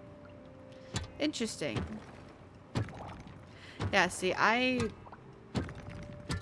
oh. I might have a port wine, too. I don't remember if that got used fully or if it got drank fully. But that one I've had and has been open since like February, because I made a strawberry cheese tart for my grandpa's 70th birthday, and it has like a I don't think it has a port wine glaze drizzled on top, and it's pretty good. I'm not a big fan of cheese tarts, but it was pretty tasty. My grandpa really liked it, so that's really all that matters. But I don't remember if that wine got drank. Like, it won't kill you, but it might make you sick. Well, that's good to know. Yeah,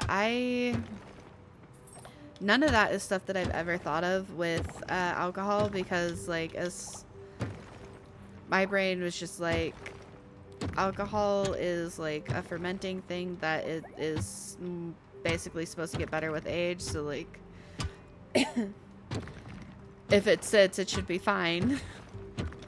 But it is definitely good to know that wine is not actually like that. Or at least not if it's improperly stored. Alright, I don't have a mystery geode yet. Dang. I am having a surprisingly difficult time getting geodes. Like, what the heck? Up here. I'm ever so slowly inching my way through the winter, though. Like, I've got 7 more days, not including the day that I'm doing. And then I can focus on farming and stuff again. Because other than possibly opening more geodes and coffers, I don't intend on spending any of the money that I have. Just so that way I can buy a bunch of seeds when that time comes around. Not all things, I know from experience. Keep a fruited beer for 3 years in the fridge because it held a memory. Finally said need to drink. Yeah, it was not good. That's understandable. I wouldn't think that beer would last really long. But I know like hard alcohol and stuff does, and like my brain just kind of lumped wine in with like hard alcohol or like spirits. Which I know those tend to last and like preserve longer than beer does.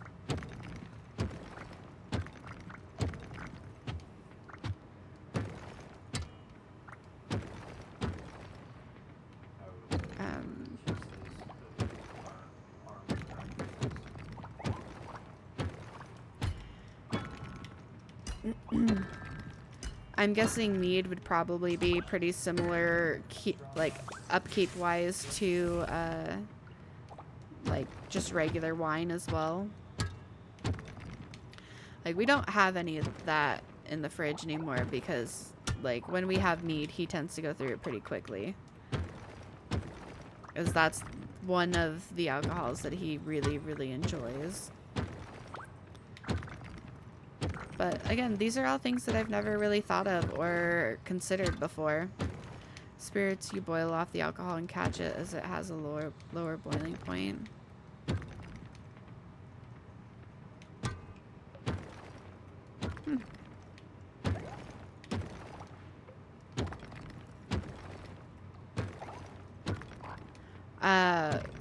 For like making, like when you're making it, is that what you're talking about?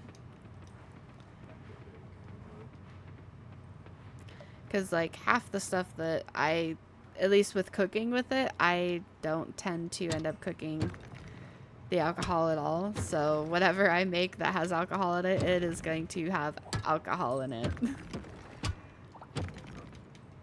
Especially the sugar plums I make at Christmas time. Mead and wine will go with a secondary clarification phase, but have a higher alcohol content. Okay.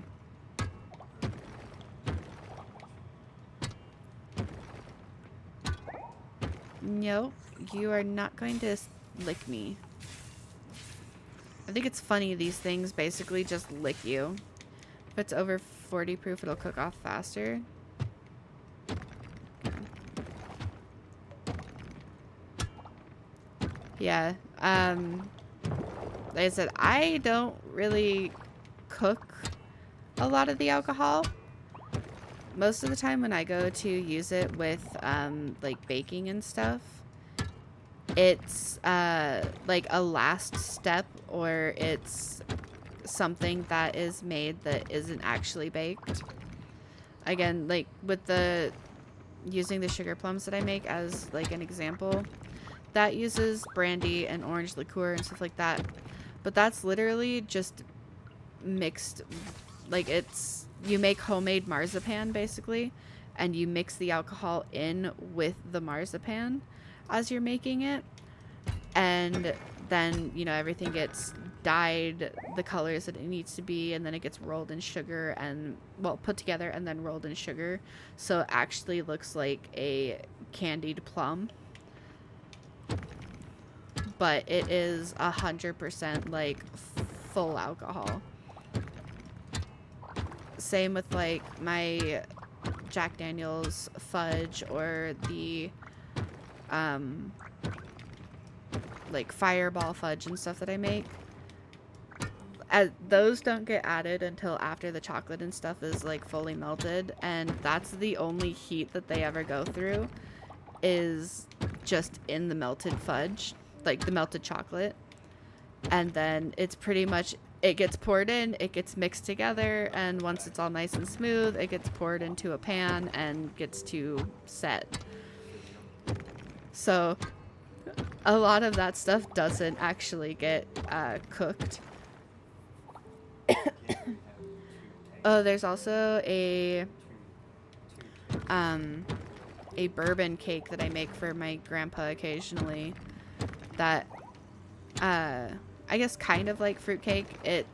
It's made in a loaf pan, and it's a denser cake, but it's like a double chocolate, or like a devil's food chocolate kind of cake, but it's a nice dense one, similar to like a pound cake.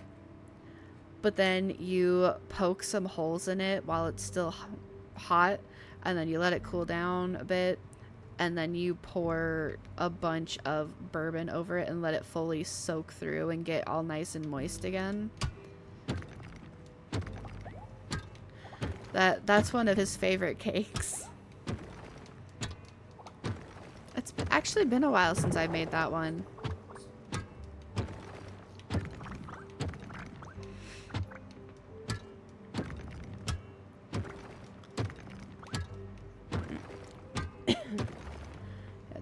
There's a lot of stuff that I really enjoy to tinker with. Boss got us accidentally drunk at work with a rum cake. That's hilarious. Like, I love when stuff like that happens, because it is always an honest accident. But like, my grandma actually did that one year with the alcohol chocolates. She didn't realize that there was actually alcohol mixed in the like syrup and the inside of the chocolate, and she bought like 2 boxes of them and broke them up into all of the kids' stockings. So like me and my sister and my cousins and stuff all got alcohol filled chocolate, and no one knew until we were eating the chocolate and was like, this tastes weird. And then, you know, obviously like 12-year-olds are gonna feel the effects of like 4 alcohol chocolates. It was really funny.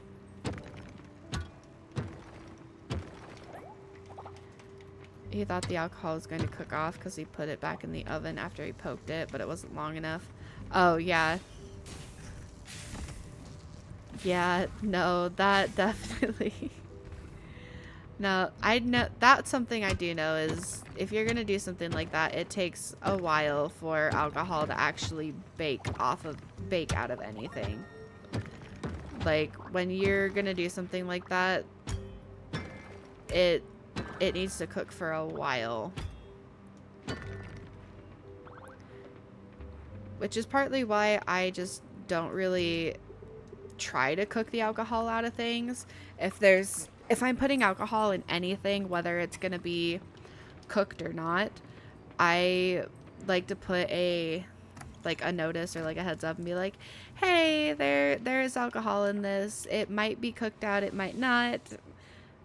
If it has gone through heat, there's like, just, you know, be aware that it is there and it's a possibility that you could feel the effects of it. That way at least people have like the like understanding of what they're eating. All right. Woo! Made it to bed.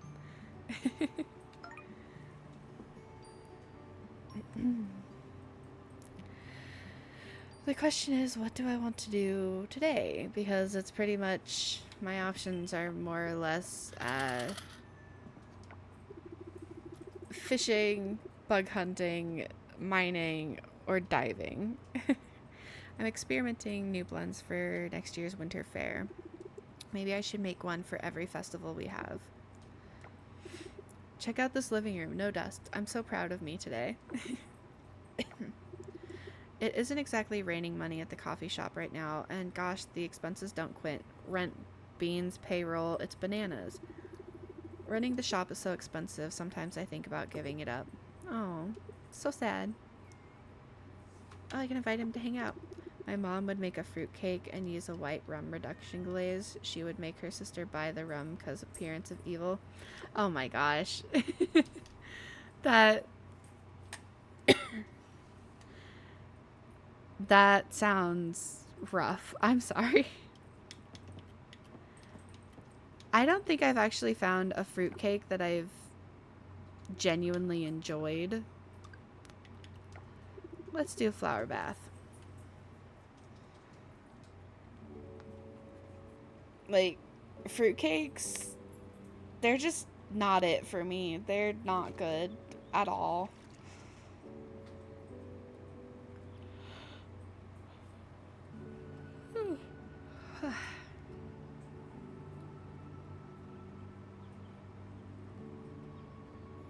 I love that there's just like monkeys watching whoever's in the hot spring. Because they're creeps. Time passes by so quickly. I had too much fun, I guess. Thank you for that, Eliora. Oh, so cute.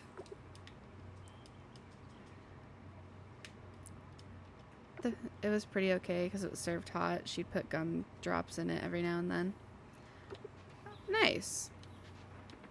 I don't think I've ever had a hot fruit cake. But it kind of makes sense.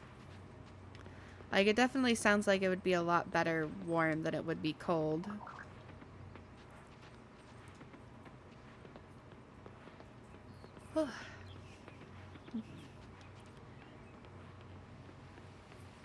Yeah, I just made some fried pineapple a few weeks ago that turned out really well. I believe it was steamed. Interesting. Like, I've never had hot fruit cake, let alone steamed fruit cake. That would definitely help keep the moisture in, though, that's for sure. Where was I going? What was I doing? I don't know. Let's go to the ocean, I guess.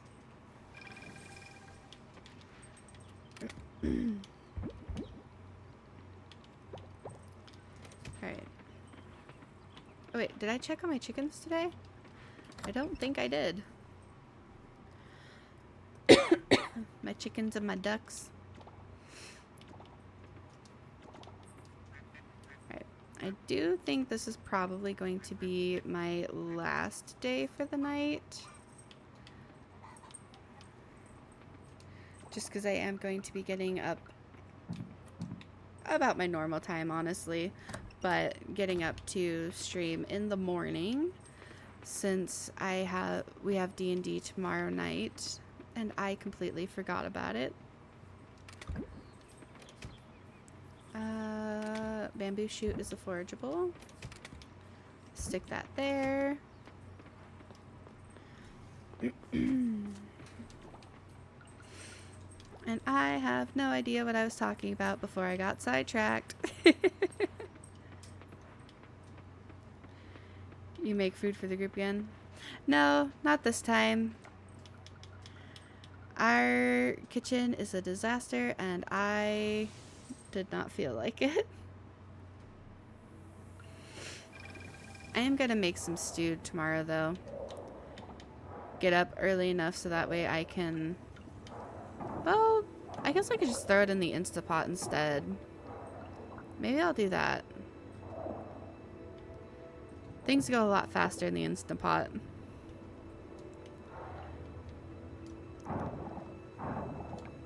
but that's my plan as well. Nice. Yeah. I was thinking it's like, I'll put it all in the crock pot, but then it's like, wait, no, actually the Instant Pot takes a lot less time. Gonna make some cornbread too. Nice. I was gonna make some of the beer bread today, but that never ended up happening, so I will probably make it Sunday because I'm definitely not making it tomorrow.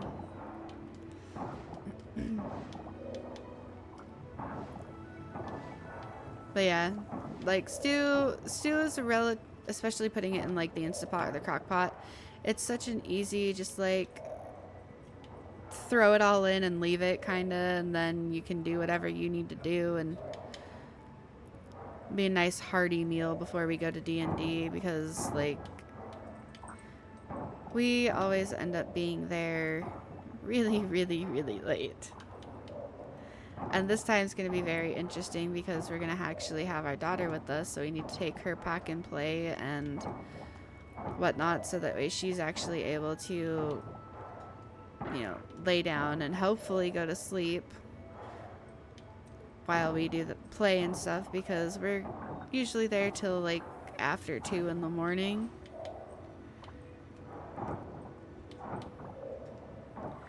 So we'll have to do that, and then we get to cart the child back home. But it's nice that like they don't mind her coming along when she needs to. 4 hours of BSing and 1 hour of actual gameplay. Yes, but like triple that. Like triple those numbers. 'Cause like on an average night, the majority of the time we get there about 4:30 in the afternoon, and we don't leave to head home until between like 2 and 4 in the morning. So that's anywhere from 10 to 12 hours that we spend there. It is a lot. It's a lot of fun, but man,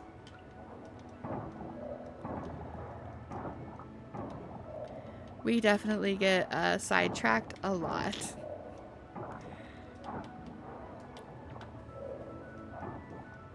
But I think that's part of what makes it fun, because like 90% of the time it's just a lot of talking and laughing and just having a really good time, whether we're playing or not.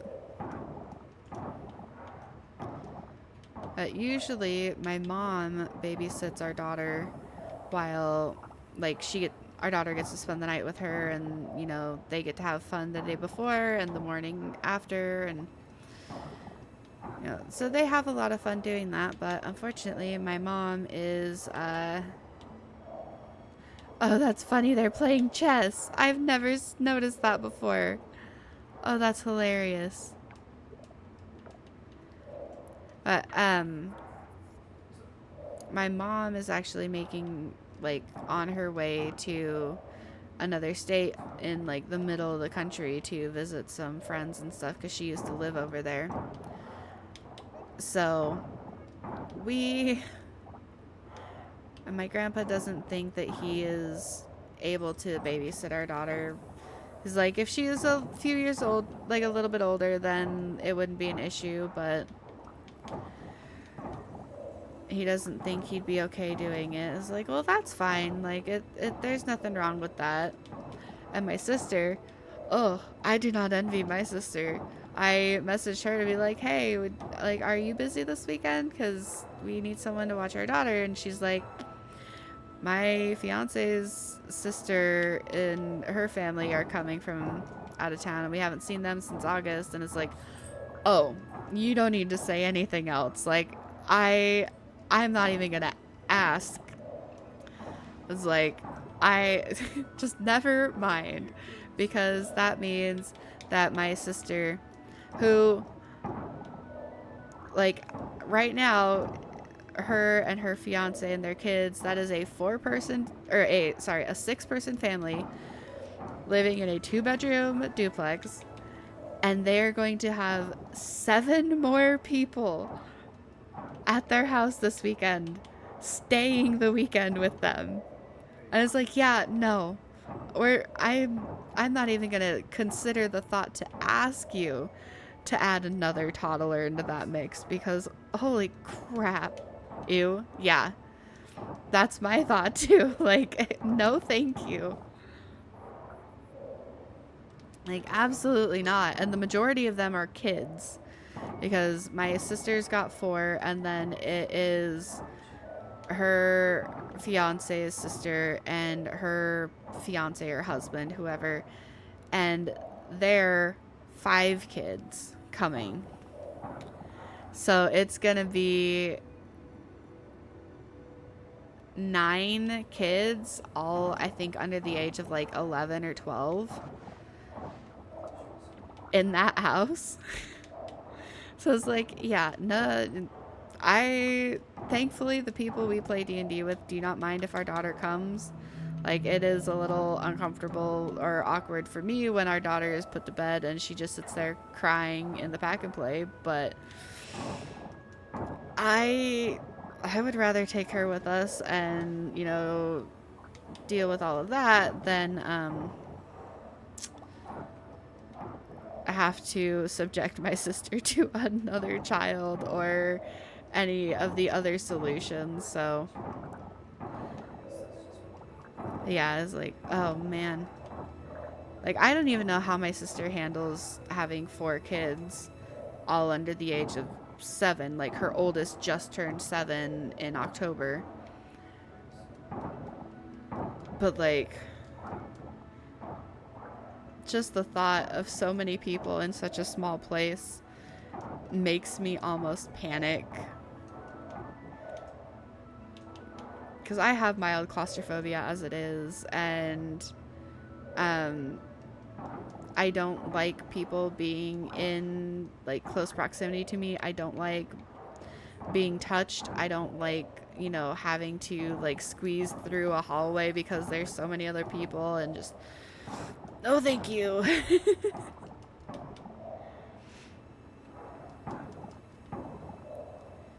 Alright.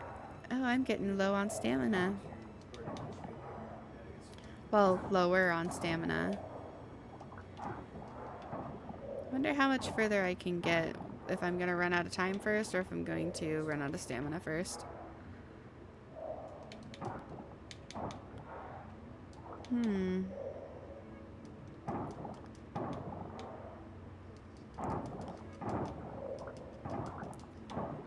It is nice that the more garbage is cleared, the more seaweed grows back. Because then you just get like, yeah, some of the garbage will come back, but then you have just an abundance of seaweed. And it makes for such a nice quick snack.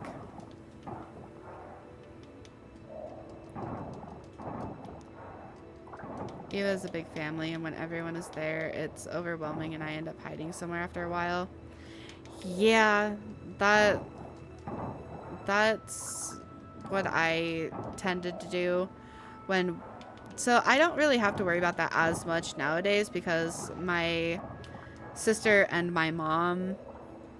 Well, my sister has no contact with my mom. Because...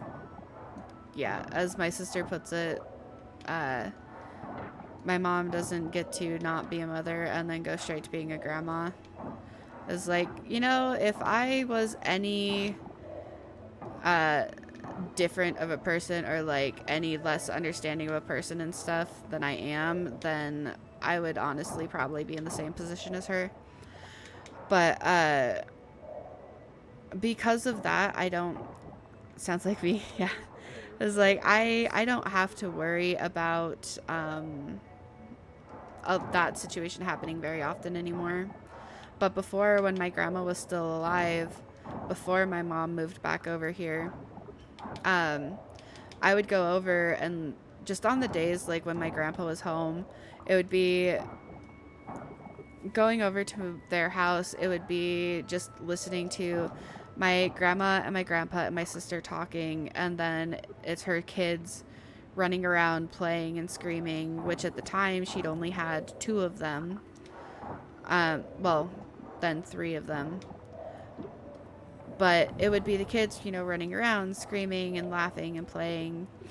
But it's the sound of the kids, it's the sound of them having conversations, it's the sound of my grandpa's, TikTok on my grandpa's phone going off, and then the TV in the background, and then the fan that's in the living room, or the sound of the heaters, and then I can hear the train outside, and just it was so much, and it would always get so incredibly overstimulating and overwhelming, and just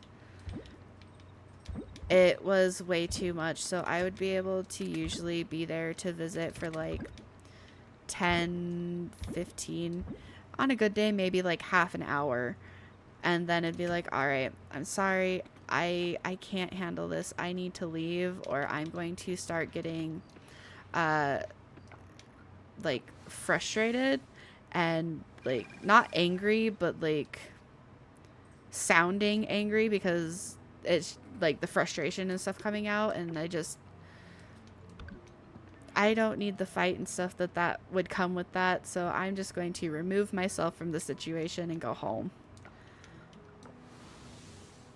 which usually ended up working out pretty well. So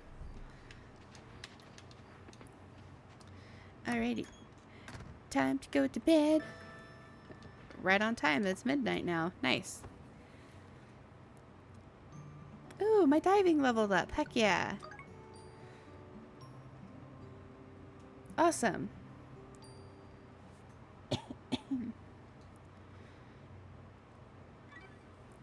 Okie dokie.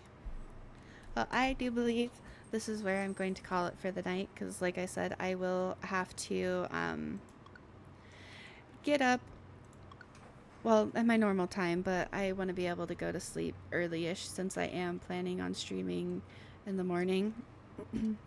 I'll probably be between like 8 or 9 yeah,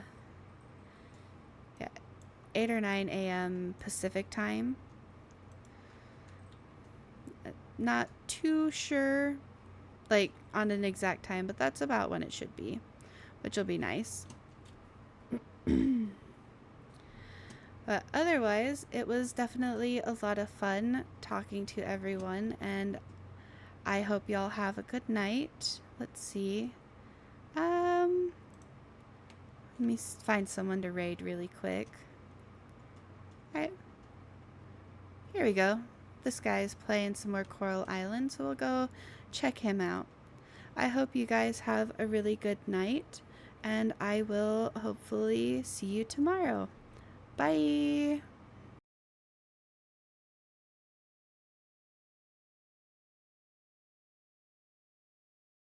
That's not whoopsie.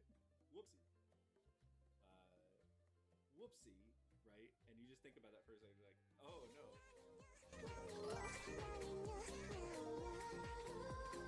Oh, Puerto Rican and black, yeah.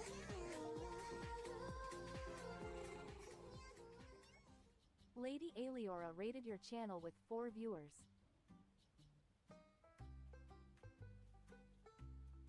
What is that, Rebel Blade? What does that mean?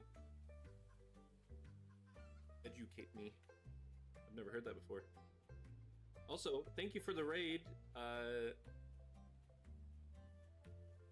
Lady Aliora. Did I get it right? How are you guys? How was your stream? Do you want me to shout you out? I'll shout you out if you want me to shout you out. But I don't wanna post your clips if you're not okay with it. The fancy deer disguise. Oh.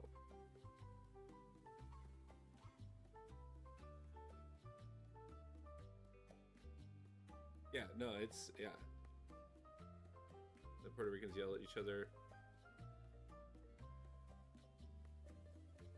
Almost as a Puerto Rican greeting, if you will. Puerto Rican.